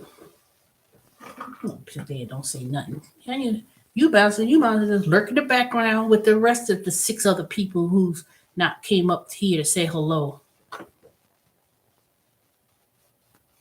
me see. Brooklyn, Shelly Shell, Vicky, that's 3. Dorian. So that means 5 of y'all is just sitting in the background. Even if you're lurking and looking with your eyeballs and looking and not saying nothing for whatever reason, I could respect that. Cause I'll be driving at times, listen, and they'll be live and I don't talk or I don't say nothing because one, I'm driving and I can't type and talk on the phone and do that at the same time. But if I'm sitting somewhere at a desk and I'm on live stream, I'm at least going in and say hello. Now some people be having, now I only have what, 8, 9, 10 people the most that comes on my channel. So I could control the flow. That's why when I say my good nights, I say good night to whoever's in the chat that I've seen or was in the chat, and then I will go ahead and mention some people who I think will be watching that I know they be watching.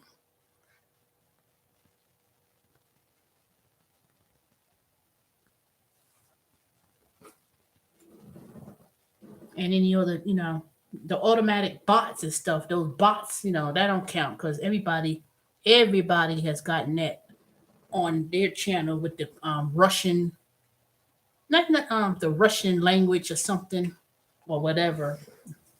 I just look at it. If it comes up like that, I'll look at it and I know it's not a person, so I just let it keep it moving. But don't come on someone's channel and then you don't even speak. I ain't seen no wink.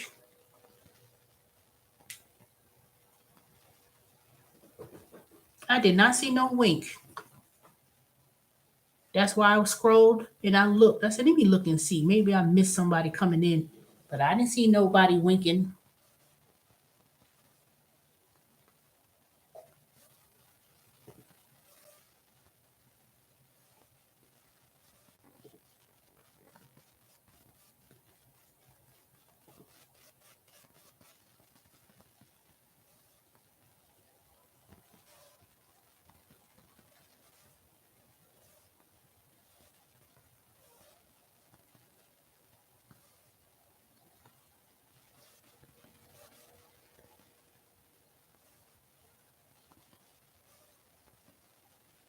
Let me go back and see.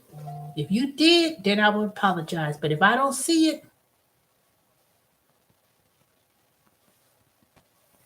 oh, okay, I see it. All right, these nuts, you could come back once the 300 seconds are up. But I didn't see you come in the room. All I saw was, "Hey Shell, hi Brooklyn." That's it. And you didn't. I said, "What?" I know he ain't trying to come and ignore me. So I'm sorry if that wink was supplied to be me. Then I'm sorry, these nuts. You could come back.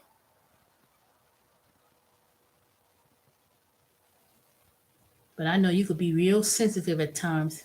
I'm gonna start calling you by your real government name, even though I mentioned it once before.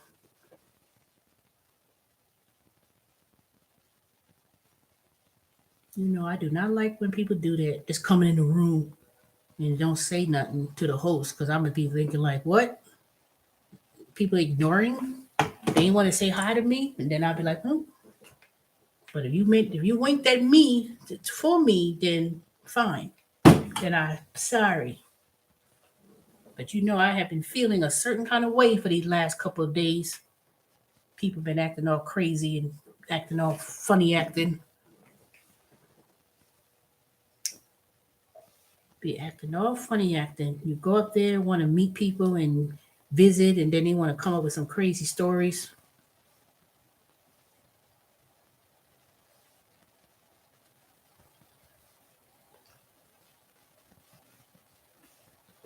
But sometimes you try to be nice, but dang, when I get kicked in the teeth, then people don't expect me to be mean. They don't expect me to be upset.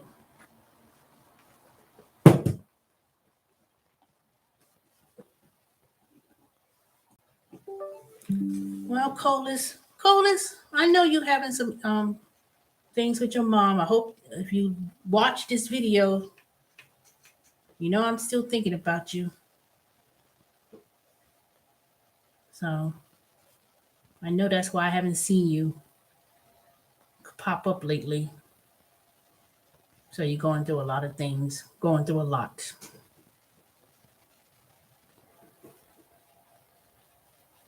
I was trying to look for your number again, 617 number, but I can't. I don't know why Google, what they did with it. I try to look and scroll, but I know you probably be busy not to respond anyway.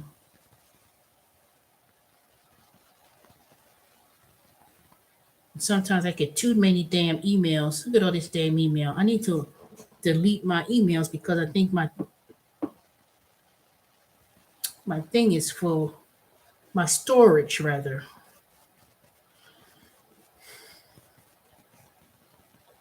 I got way too many apps. I need to delete something. Let me see.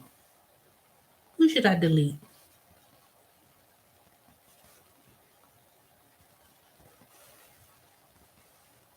I know I'm gonna delete the McDonald's app for sure. Let me see how many points I got. What? I got these points. All right, let me see what 7,267 points will get me. That way I don't have to spend no money based on the points I got. No, I got more than that. Hey, Diane J.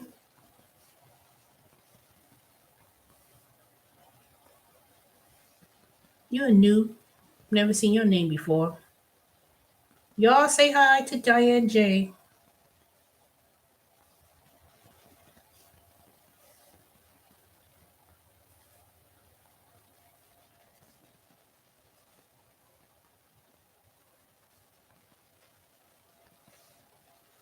Yeah, I'm gonna use these McDonald's points. I'm gonna use it before January 1st, so that way I could start on my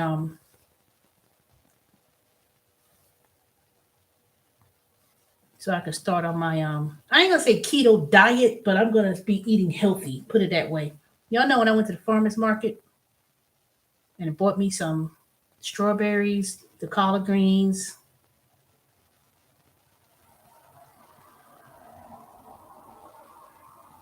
all the goodness. Let me see. Tomorrow's Friday. All right, so tomorrow I'll be cleaning the collard greens. So Dan, Jay, what you up to? How you came across my channel? Were you on somebody else's channel that you saw me on and was curious to see what this crazy person was yapping about? How did you find my channel?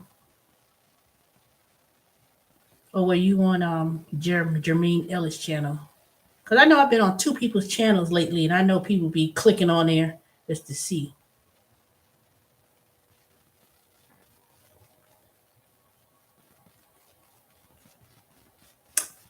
Okay.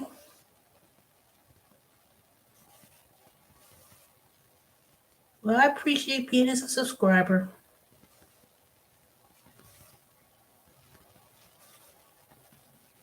He's not in timeout still. That thing would have been over with. Let me see. I already apologized, so I don't know why he ain't come. He ain't made no comment. Let me see.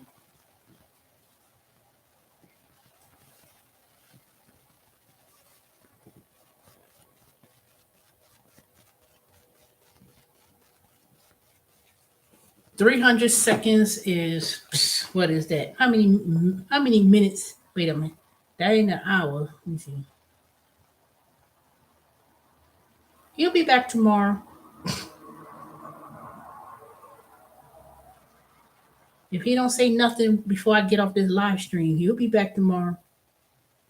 Oh, 5 minutes.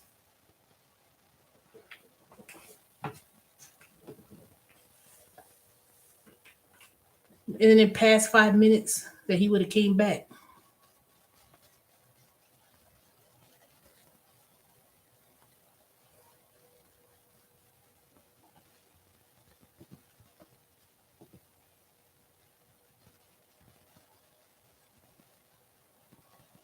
Well, I can't tell when it was, how long it's been, but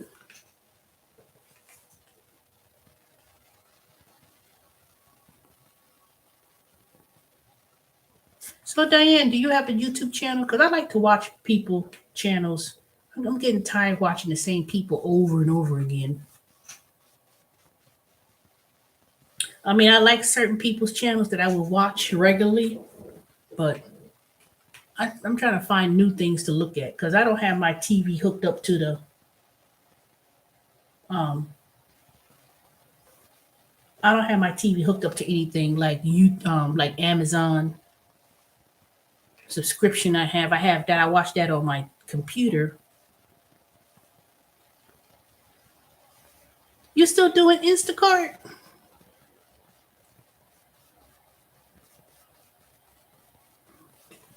Oh goodness, Instacart, headache.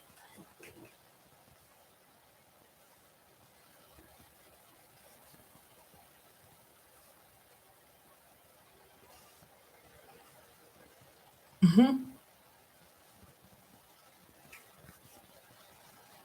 There's an app that I signed up for. I have not done it yet. It was Skipcart. They keep emailing me about um. Mhm. You signed up because of my videos. Well, thank you. I would think you wouldn't want to sign up for Instacart because of my videos based on things I be talking about.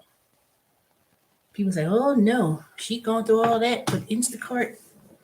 I'm not gonna do it, but let me tell you, I do have some real great moments and great things with Instacart, especially when it came to the money.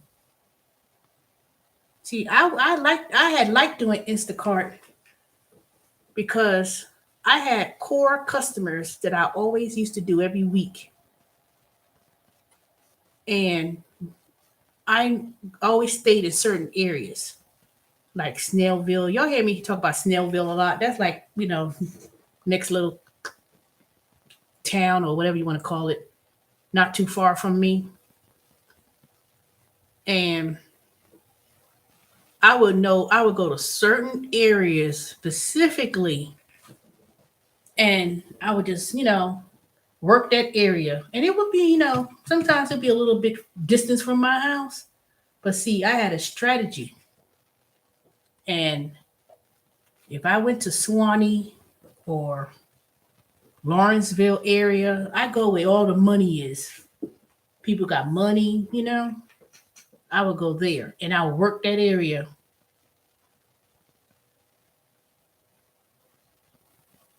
Because when I worked that area, I would also do, Uber Eats. But I always had certain areas that I would go to and just work it. I ain't put no bunch of miles on my car running down to the ground and letting Uber dictate. Because one time I did let them dictate me. They did took me out of my little zone one time when I was working it. And I was like, what the hell? How the hell I end up all the way East Cobb?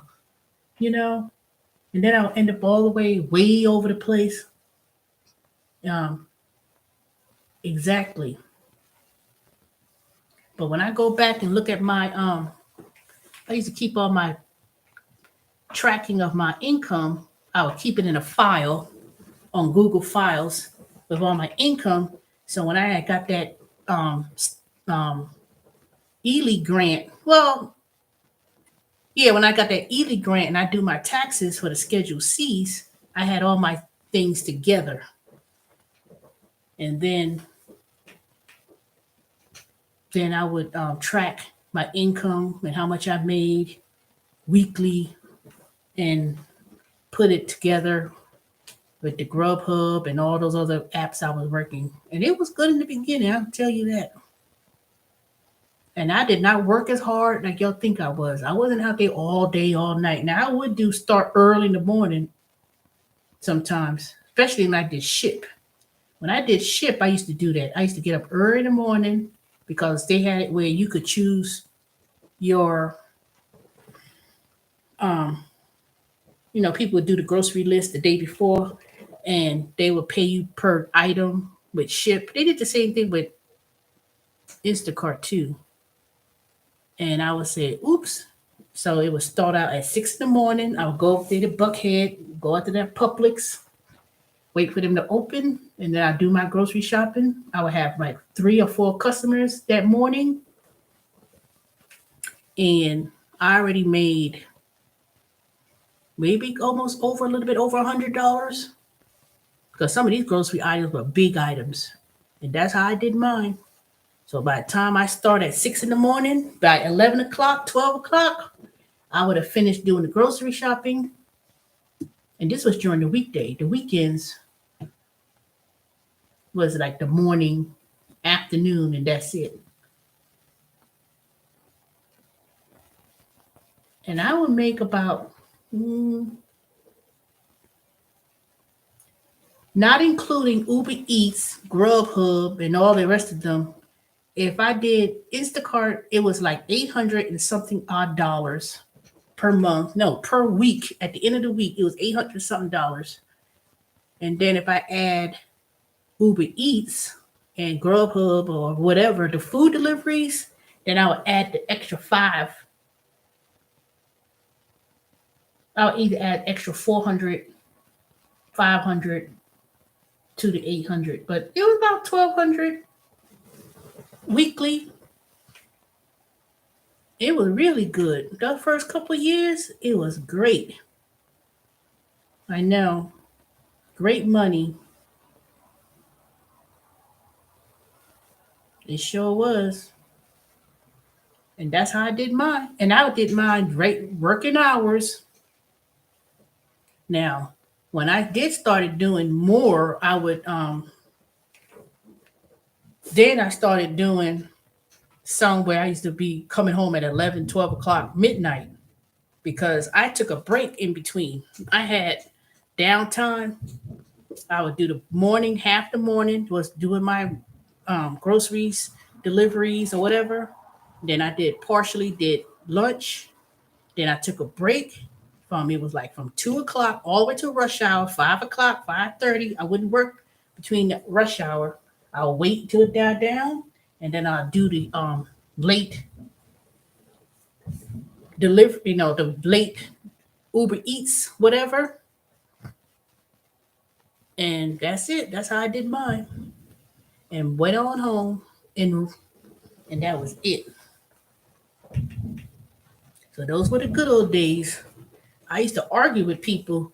I would say, "You make more money driving people." I said, "The hell you do?" I said, "No." I said, "Huh?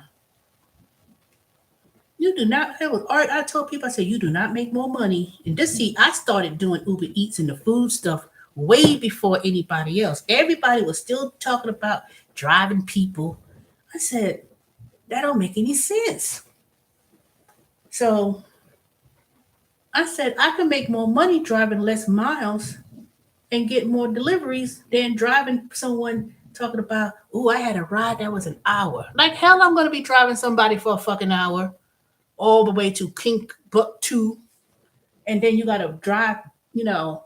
Let me tell you, let me give you an example.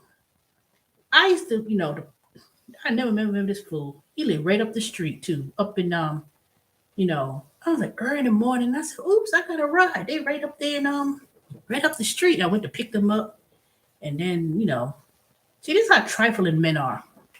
He came out the house. You could tell he got some ass. Came out the house with a bag.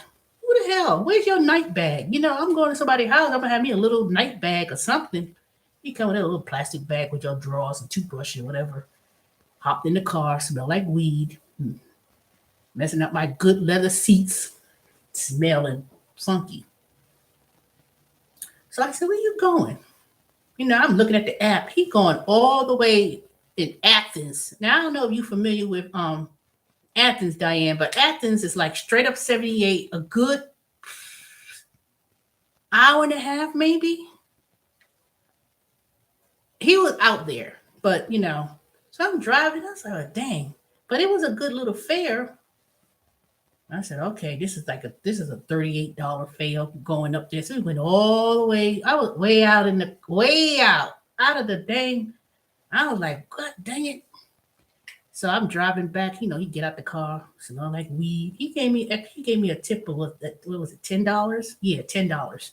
So I got $10. I said, "Who?" I said, "Time you go back to Stone Mountain." So I'm driving back, and I said, "Man, I hope I get me a fare." Oh, okay. See, a lot of people who be on here, I be telling them about cities and towns and mentioning cities and stuff. And they were like, "Yeah, I remember you mentioning about that." So when I mentioned references of places, so I'm driving back. I said, "Dang, I ain't good." I got another fare coming back. So I was like, "Goody, I got a fare." So I got another fare. The person, he get in the car, you know, and it was so happens it would make I had to go back from west back to east. He missed his ride to go to the job, so it was on the way me going back home or back to the area I was from. So that was a good little bunch of money too I made going back.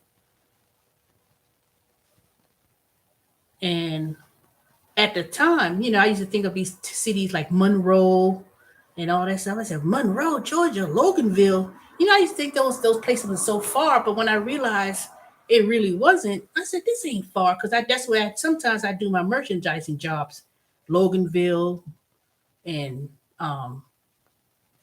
further, Monroe. It's straight up 78. So that's what I would do. But that was some good back in the day, making some money. And I used to only love doing Uber with people was mid morning, afternoon, taking people to the doctor. Sometimes take people to school because they missed the school bus. And they weren't young kids; they were like teenagers or something, or taking people to the doctor's office and stuff. I didn't like going to the airport. I did not like going to the airport. But one day I said, "Ooh, let me get up early in the morning and start doing Uber." Man, I used to pull up to people's house, and when I get to Decatur, which is down the road, I see that suitcase outside the door. I said, damn it, I'm going to the airport. I see that suitcase outside. I was like, oh man. But I did not like driving going through downtown Atlanta. Oh, it's like going to downtown Atlanta to try to drive through town. It would be like a 15 lane, boom, boom, boom, just to drive. And I couldn't stand all the lanes. And if you had to get off at Daniel Street or Lee Street, you had to go from this lane all the way to the other lane. And I was like, people, you have to be racetrack driving. And I'll be so nervous and I'll be like, I'll be so scared to change or whatever because people are driving so fast. You have to be. But I made it though. I made it after I did a couple of airport runs. It was okay. And then it wasn't so bad. But I always took the back way. I never cut through downtown. It was like 75, 85, 20 was all one highway. One went this way, one went that way, one went straight. If you went 285 is a circle. You go all around the perimeter like this. 20 was straight, which was from north to east. 85 was east to west. So, it was like, ooh. When I first moved to Atlanta, I had that rental car, and I was moving. I lived in almost like downtown Grant Park area in Atlanta. And I had to get off that exit. And I was supposed to get off on 20 to go to, to the Atlanta Zoo. That's where I used to live. The first place I ever lived. I missed the exit turn. And next I'm on this 285 and I'm driving and I was like, I drove the whole perimeter, because it'll take you right back in the circle. That was my first experience with driving on that crazy whatever all over. And then in Atlanta, when you're driving, they have these high ramps. You could see all these high ramps as you driving and stuff. And when I be driving, I was like, oh God, that's, looking down and this, you driving on a high ramp. And I'd be so scared because I'm afraid of heights. That's why I would never drive to New York. When I go to New York, oh, we could drive. The hell we is. Shoot. I'm not driving back to New York. People say, you tried? Nope, never. I've never driven to New York. Never left New York in a car. Never driving back to New York in a car. Now, my sister did, drive. If you ever hear me drive to New York, yeah, I'm taking a Nissan. It's going on a trip. You wouldn't get me. I couldn't do it. Number one, if I go back to the Bronx, my mother don't even live in New York anymore, but if I go to my relatives, oh, where you live in the Bronx? You think my car going to be broken into? Oh, crackheads. That's why I told Yvette. I said, Yvette, don't be leaving all this loose change in the car. These crackheads will get your money. My father used to always tell me that. Those crackheads, they see that little bit of change. And it's true. But me driving to New York, I don't even know how to parallel park. Because, everything is not, you could just drive into the parking lot. You got to parallel park. And I don't parallel park. Atlanta, there's no parallel parking. It's very rare. If I had to park, if it wasn't for that rear view mirror, that's the only way I know how to parallel park. But but if they didn't have that rear view mirror that you could look, I would never know how. I'll be so many feet away from the curve. Nope. Or I have to drive into the parallel park. There's no cars. You just drive right. That's the only way. But in New York, you have to parallel park. And I'll be like, try to look back and like park. And then I say, oh, shoot, I ain't did this right. It'll be too much. Too much. I can't do it. I won't do it. So, but where in Connecticut you live at?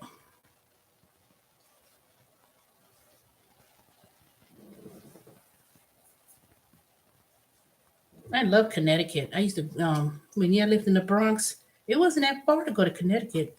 I used to go to those fairs. They used to have those fairs with the funnel cake. Dansbury. That's where it was. It was in Dansbury, Connecticut.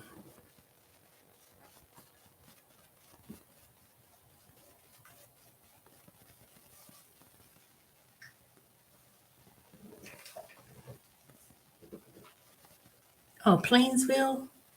Plainville. Okay.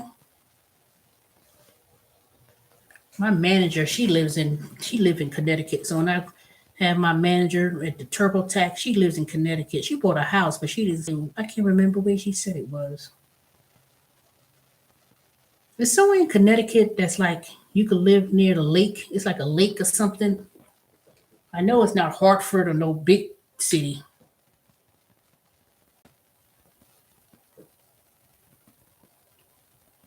Yep, Connecticut, expensive ass state. They got more people. Connecticut is so expensive,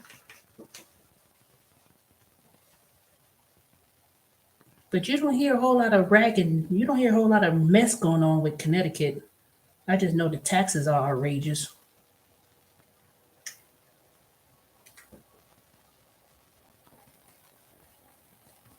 But I think a lot of people live in Connecticut if they trying to get away from New York. If they because living in New York is expensive, so people live in Connecticut, but they also move to upstate New York. Really? Where would you move to once your son graduates? Don't move to Atlanta. It's too crowded and it's cold. No, not cold. It's crowded and it ain't what it used to be.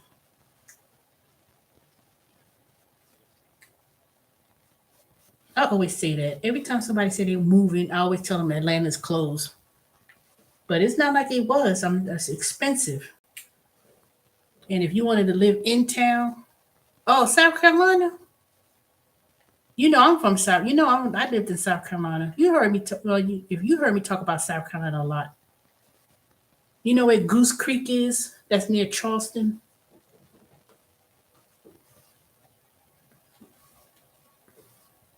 South Carolina is the best place to live. I think anywhere in South Carolina is pretty good. Greenville, Columbia, anywhere on the coast. Those small country towns and stuff. It's like more like I'd say suburbs because it's very they have a lot of jobs and stuff in South Carolina, like big companies too. South Carolina is not.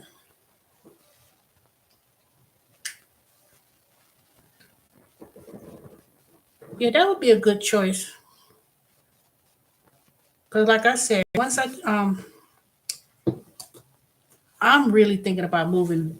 I'm really going to be moving back to South Carolina. I just want to. Um, I'm moving back to South Carolina. I just wanted. I have to decide if I just want to sell this house or rent it. That's the only thing is my decision on what I'm going to do about that. And it ain't going to be too. It ain't going to be too. It ain't going to be that long either because it's going to be less than 10 years for sure. Let me see. But you know what? I'm gonna be honest. I'm gonna move out of this state before I turn 60. I would not live another decade of my life. And once I turn 60 or before I turn 60, I will be moving. I know that for sure. I know that for sure. I've lived here since 1996, February 14th of 1996. And it's time for me to move on after that point. I can't, let me see. How many years was that? Let me see.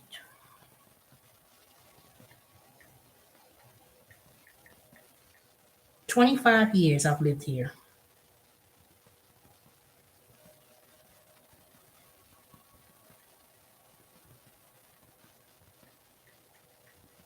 I was 28 years old when I moved.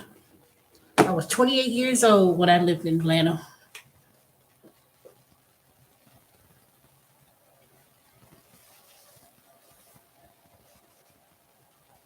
So this is a whole lot different too. From 28 years old, when I moved here,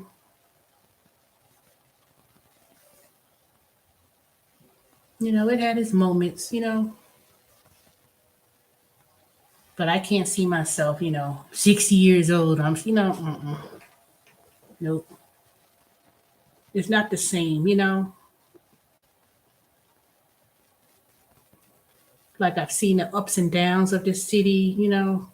Um, when people talk about, what, I'm gonna talk more about, I'm gonna start doing a series about Atlanta, just like how Jermaine talks about San Francisco. So I'm gonna start doing more about not just Atlanta, the city, but the surrounding suburbs and all those places. And I'm just going to start giving more perspective because it's too many dang people be coming down here with no plan, no income, no money, no job. And I tell y'all right now, coming to Atlanta with no job, no skills, no place to live, it ain't worth it. I have a cousin, he did that. He moved to Atlanta, got a job. I ain't trying to tell his business, but you know what? He ain't been on my channel. If he's been watching me, you hear it, and he ain't call me either. And took a job working for Grady. And I asked him, "What do you do?" But he never be clear as to what he do. I was like, "What do you do?" And he'd be very evasive. So I said, "Okay, I got the point. You ain't want to say whatever." And then he lives with his other cousin. They're not cousins of mine because we're not related.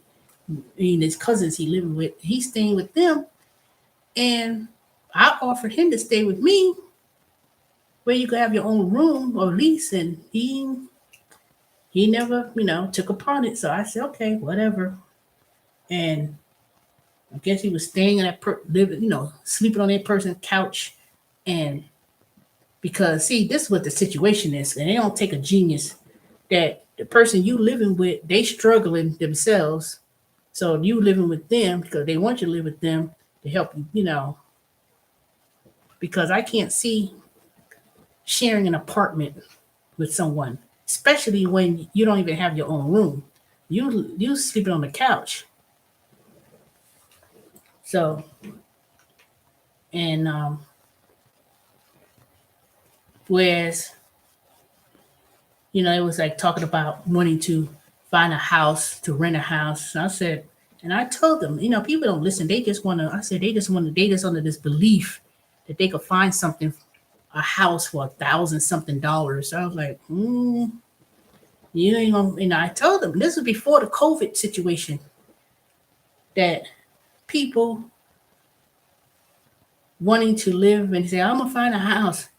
So many people who have a house, they either having companies calling them on the phone wanting to buy it so they could do a rental. And then some people are not even renting out their house. And if they are, people would think that they want to live in someone's house and pay 400 a month. I was like, 400 a month? Who the hell? That don't even cover the water bill and gas and the utilities alone. So people just want to try to live real cheap. They trying to, I got 400 a month, and they just want, how you're using water, gas, electric, everything else. Somebody's mortgages, someone paying their house is what, $1,200 mortgage, and that's not even including the utilities, and you just want to pay $400? Not. Or they'll come up and say, oh, do it have its own separate entrance? Like they think that it has a separate entrance to the basement. And they just want to, they just want to rent out the whole basement, which comes sometimes some basements have, bathroom and stuff like that. I was like, if somebody was going to rent out, if I had a basement, even if I had a basement and say it was like almost 2,000 square feet, and it had its and it's huge because some of these basements I've seen in this subdivision was like that. I said, shoot, this is a whole apartment all by itself. People want to pay. People try to be the cheap. Oh, 400. Then you say, okay, 500. Ain't nobody doing that. Ain't no one doing that because housing in Atlanta maybe 20 years ago, it used to be good. I lived in Buckhead. I lived in some real nice places. And I remember my rent was like 650, you know. I don't think it was more than 700 that I was paying for rent when I lived in various places in Atlanta. Real nice areas. Those same places now, I was like, it's 1,500 for, no, 1,600, no, what was it? 1,500 when it was the Darlington Apartments. It was a studio. They wanted, I don't even think it was 1,400. I want to say it was more like 1,600 and up. That's what they wanted for a studio in Buckhead at Darlington. I lived there years. I lived there for years. I went there about a few years ago just to inquire about, and this was before this high spike raise in rent. I think it was, I want to say 3 years ago, 4 years ago, I went there just to stop by and look there. I said, man, they changed this whole lobby, and it was like, ooh. And I went up there and they gave me the floor plan. That little snot ass girl looking at me like, it's what you think it, man, bitch, please. I lived here for 7 years. I got a whole house. You trying to be all snobby and stuff over some dang studio apartment. It was, I could buy your studio apartment if I wanted to. And showed me the floor plans. And I had one of the bigger studios at the time on the 21st floor facing Buckhead and everything. I had the perfect view. And shoot, at that time, it was about $1,500 that they wanted for that apartment. So now it may be higher than that. I may have to look it up one day just to see. But it ain't no cheap. It wasn't no $650 no more. No, no, no. So there's a lot of places. The last place I lived at before I moved into this house, up there in Smyrna, I was paying 700. No, I was paying a low 700s, gated community, had all those different lakes, beautiful. Shoot, now they want almost $1,800. It might be almost close to 2,000 at this point. I was like, God dang. So a lot of people talking about, I don't buy a house. I spoke to somebody, I've come across so many people in the last couple of years. I don't buy a house. Oh, what? You mean the price for the apartment? Yeah, but when it used to be 700 and some change and it doubled or maybe 2.5% more than what it was, that's a lot compared to Connecticut. That's a lot. Because you don't get paid a whole lot of money in Atlanta. The only time people could pay apartments that price, $2,000 plus and stuff. And you have to make some really good money, like 6 figures, not $15 an hour. You can't make no $15 an hour living in those apartments at that price. Because in Georgia, as most places, you have to make 3 times the amount of rent for you to even get an apartment at that price. So basically, if it's $2,000, you have to make $6,000 per month in order to move and live there. And that's not even including utilities. Utilities ain't included in these prices. Gas, electric, So that's not even including utilities. And most people in Georgia, income-wise, they make at least $15 an hour. Like people ain't got no skills. You're not in engineering. You're not in anything like that. But the majority of people here in Atlanta, when it comes to the wages and income that they make, it's like 15. Then you may find some places they think they're doing something. They may pay $18 an hour, and that's pretty much it. I mean, if you're not really in a profession, like a true profession, you know, people I know that really lives very well or could afford to live somewhere, most of the time they're either like, two person household. They live in you know, they like high income, like these Manspear and Kevin Samuels, you know, high income, not high income, what they call these dumbass people they try to make it seem um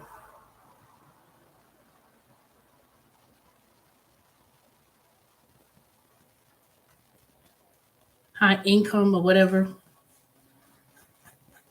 The majority of people, black wise, do not make high income. They're not high earners. They don't make a lot of money like that. Majority of people do not are not high income earners. The majority of people who come here, work in Atlanta, live in the outskirts or whatever, because the average income for people in the United States is, they said it was like 38,000. When you talk about the average, but other than that, people ain't making money like that. You be able to, at one point when I moved here in Atlanta, 1996, you could, I tell you the places I used to live and what I was paying in rent. If you was making $15 an hour, $16 or whatever, and you moved to Atlanta in 1996, and you could live in Buckhead in Darlington apartments, or live in an apartment that was $700 and something dollars a month, you could you could you could pay your bills. Now they have it, the increase in wages and stuff. You have to work two jobs, two, three jobs to do that. You got to work two jobs plus Uber, or do Uber and then work another job. It ain't, people ain't making,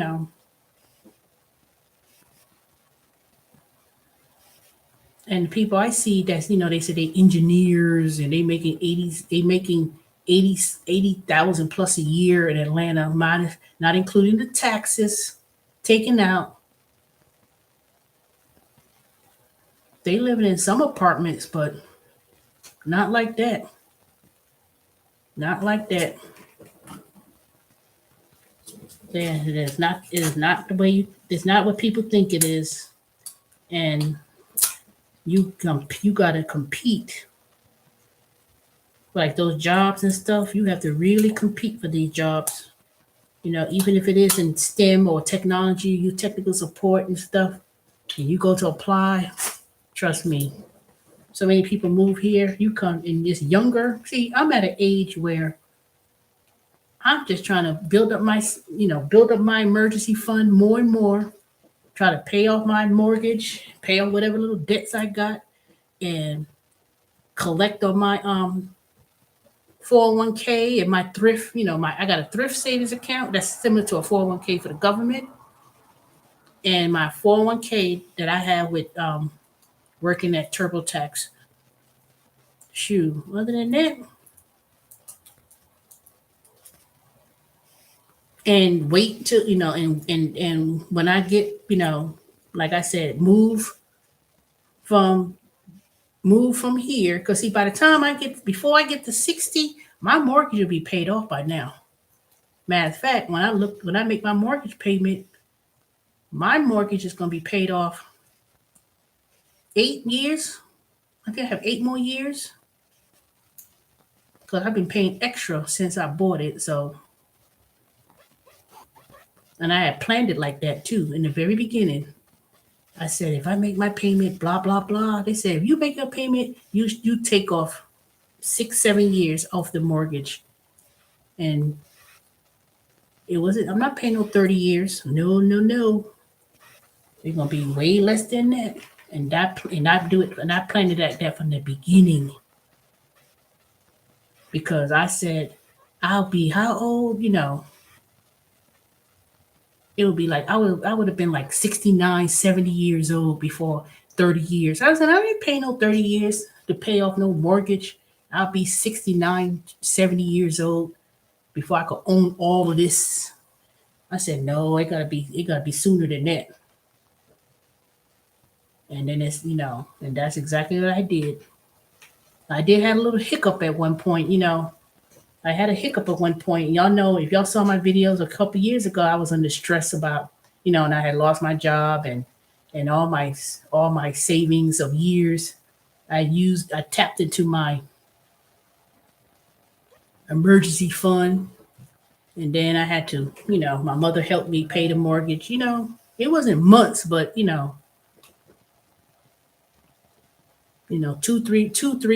3 months behind that. Yeah, you remember that. And then some of these dumbass trolls, somebody wrote me a big ass book. See, you've been talking about people. Now I cursed that person out. I've been following you for years, and trying to kick somebody in the teeth. Just because you don't have help, or just because you don't have a family support that could help you in situations, don't come to me, because there were many of times that if my mother needed help or something, I'll be there. Shoo. But see, I plan my financials. Only thing I regret not doing was entering the stock. No, no, not in the stock market. Was buying real estate, and doing flipping real estate and stuff. But a lot of people have done that in the years. They were investing in real estate, made a lot of money, and a lot of people lost money. They like, boom. They talk about the experiences of buying houses and made some good money. But at that time, a lot of people, they were millions, making millions doing it, and then um, they didn't they couldn't keep up owing the IRS money. See, a lot of people, they didn't have no financial plan. And then when you had that hiccup or that big real estate crash of 2008, people made in real estate investments. 2008, 2009 came, lost it all. And then people now, they trying to enter into the real estate market. See, a lot of things take risk. But see, if you have time, you could absorb the loss. So, but you see, some people, you can't always rely or count on that. Oh, I'm going to tech, or I'm going to nursing. That ain't guaranteed for nothing. Even if there's a lot of demands for people in healthcare and stuff, but they trying to change the healthcare system and how things are done now. They don't need people. I feel sorry for the generation that's coming up and the one after that. My little cousins and the ones, you know, things ain't gonna they're gonna be real rough for them. It ain't gonna it's not gonna be as you know the glam life that it's gonna be. So hopefully they have a plan. Hopefully they have a plan, but their attitude is this. I ain't going to college. You could have your own business. Everybody talk about you can start your own business, but you have to if you start a business, you have to have relationships. You gotta formulate relationships with people, knowing how to deal with people, going out there, not digital marketing and all that. That's a tool. When people do digital marketing, Even me being on YouTube, that's a tool. You know how long it takes to grow a channel and monetize and really make money from YouTube? It takes a long time. YouTube was not always monetized. When YouTube, I've been on YouTube. I think it was like 11 years or something like that, and I was like, dang, I've been on YouTube since then. But I didn't remember. I didn't remember how I came across YouTube. I don't know, but it was back in the day where you wasn't making no money on no YouTube. You had to wait until you got invited to be monetized before you could and really be monetized like that. YouTube was new. People didn't know. They were like, what? YouTube? And the ones who came on there from the beginning that stick with it, and they offered the monetization on their channel. They made money, and then a lot of these people I was watching from older YouTubers, they talked about how they made a lot of money and they broke. I was like, how the hell that happened? I said, I remember that. They was on YouTube, the early stage of YouTube. They was making money, and then it was just last week I was watching someone, and then it was they had some little TV deal, somehow or another. I don't know how they got on TV, and then next thing you know, they didn't handle it. If you don't know how to manage your money when you make money, you will blow it, and that's what a lot of people do. And then they end up being broke in worse situations. I've been on here for 2 hours. So I always say that from the beginning of my 2 hours and 38 minutes ago, when people call me talking about, well, you ain't doing this, you ain't doing it, you don't know about nobody's life or what they do. When they come on this YouTube, I only tell you a segment of a page of my life. It's not even a book. It's not even a chapter. It's the page. One little page is what you know, what I want you to know. So when people come over here and got something to say, well, what you doing, whatever, that's only what you want. That's only what you want people to know. You know. But anyway, y'all 6 of y'all still hanging in there. Thanks for hanging in. Go ahead into the thumbs up. I would appreciate it. Let me see what's going on. It's 9:30. Let me see if anything else going on in the world. Let me look at the ESPN thing and see. I'm trying to keep track of something.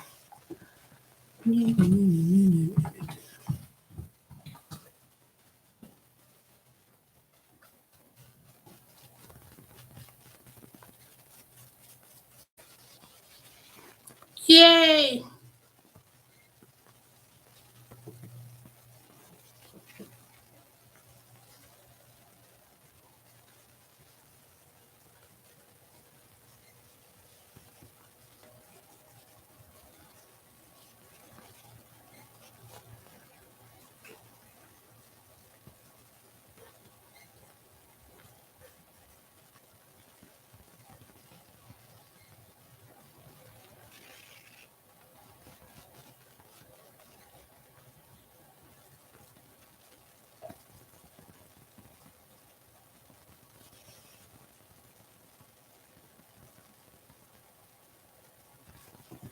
All right, I'm just checking the scores. South Carolina Gamecocks versus North Carolina. They had the Duke Mayonnaise football series, and South Carolina won. I was watching college football games. I didn't watch it, but I was keeping up, and I said, "Oh, wait a minute! They had their championship game today, and they won. So that's a good start. Now we just need the women's basketball team, which is number one in the nation, beating Connecticut, of course, and all the other ranking schools. So hopefully this year they will win the NCAA women basketball tournament, which is going to be March of next year. I'm looking forward to that. You know, so anyways, I've been on here for a long time. All right, let me go. I'm ready to go. I need to see what else going on in the world. All right, Diane. Nice for coming by and being a long time subscriber. Don't be a stranger in the chat. Sometimes I don't know who be on here, and I want to know who's on here because I do have some annoying trolls who be lurking in the background and write me a book. All right, Brooklyn, Shelly Shell, D's nuts. You never came back, so I know you in your little feelings.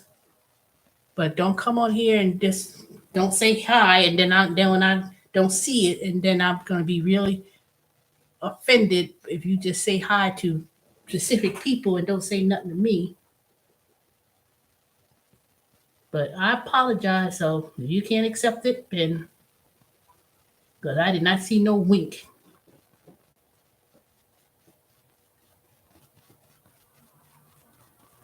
Vicky, Dorian, I know you at work in the background.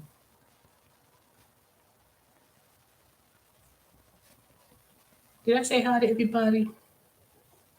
If I miss you, sorry. So I did say hi, Shelly Shell, D's Nuts, Diane, Vicky,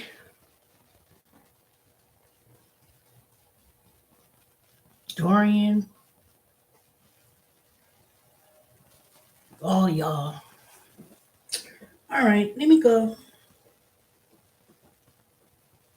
Maybe Yvette, you probably watching, but ain't saying nothing. But that's not, you usually would say something, so I don't know. All right. Okay, y'all. Let me go. Thanks for my venting that I did earlier and watching my channel. And hopefully I'll just talk about some new things for next year. I'll figure it out. But I'm still working on my channel. Oh, Charlie, where the hell that cat at? You ain't heard him all day. Charlie!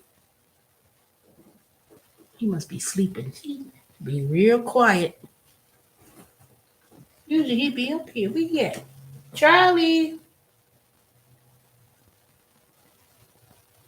Where the hell that cat go?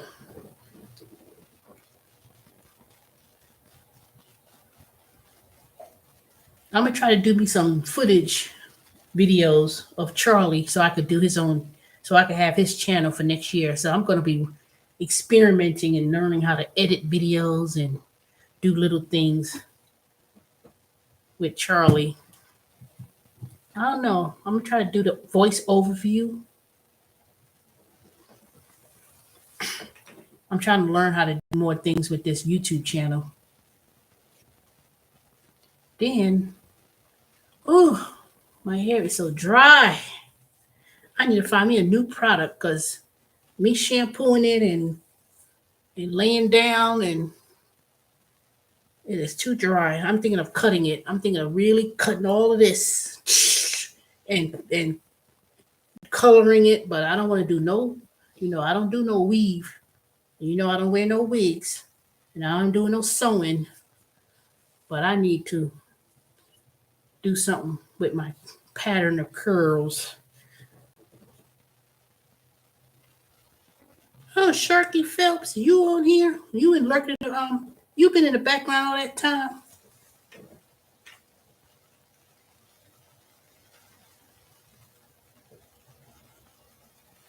I'm gonna stay out a couple more minutes just to see since you just came on.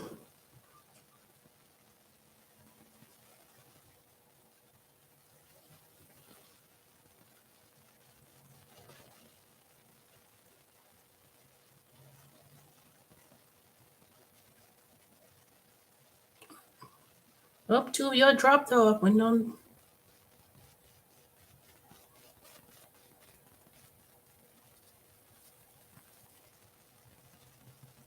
Oh, you was here from the beginning?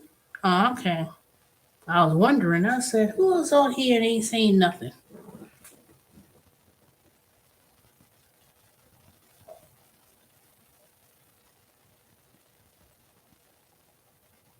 Oh, I understand. I'm gonna hook up my. I mean, I finally figured how to hook up my TV without having cable to watch YouTube on from the TV. All right, Shelly Show. How's your new job going? I know you said you started training maybe what a couple weeks ago.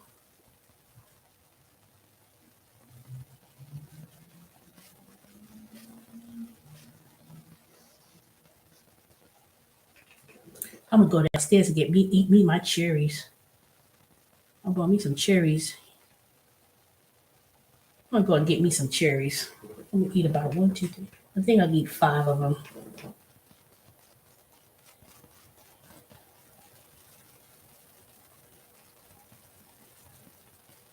All right, let me go. Let me go downstairs. I need to check and see what the hell Charlie doing because this strange. He ain't came up here. He probably sleeping downstairs. Let me go and check on Charlie and get me some strawberries. Not strawberries. I'm gonna eat me the cherries. All right, y'all have a good night. Talk to y'all tomorrow.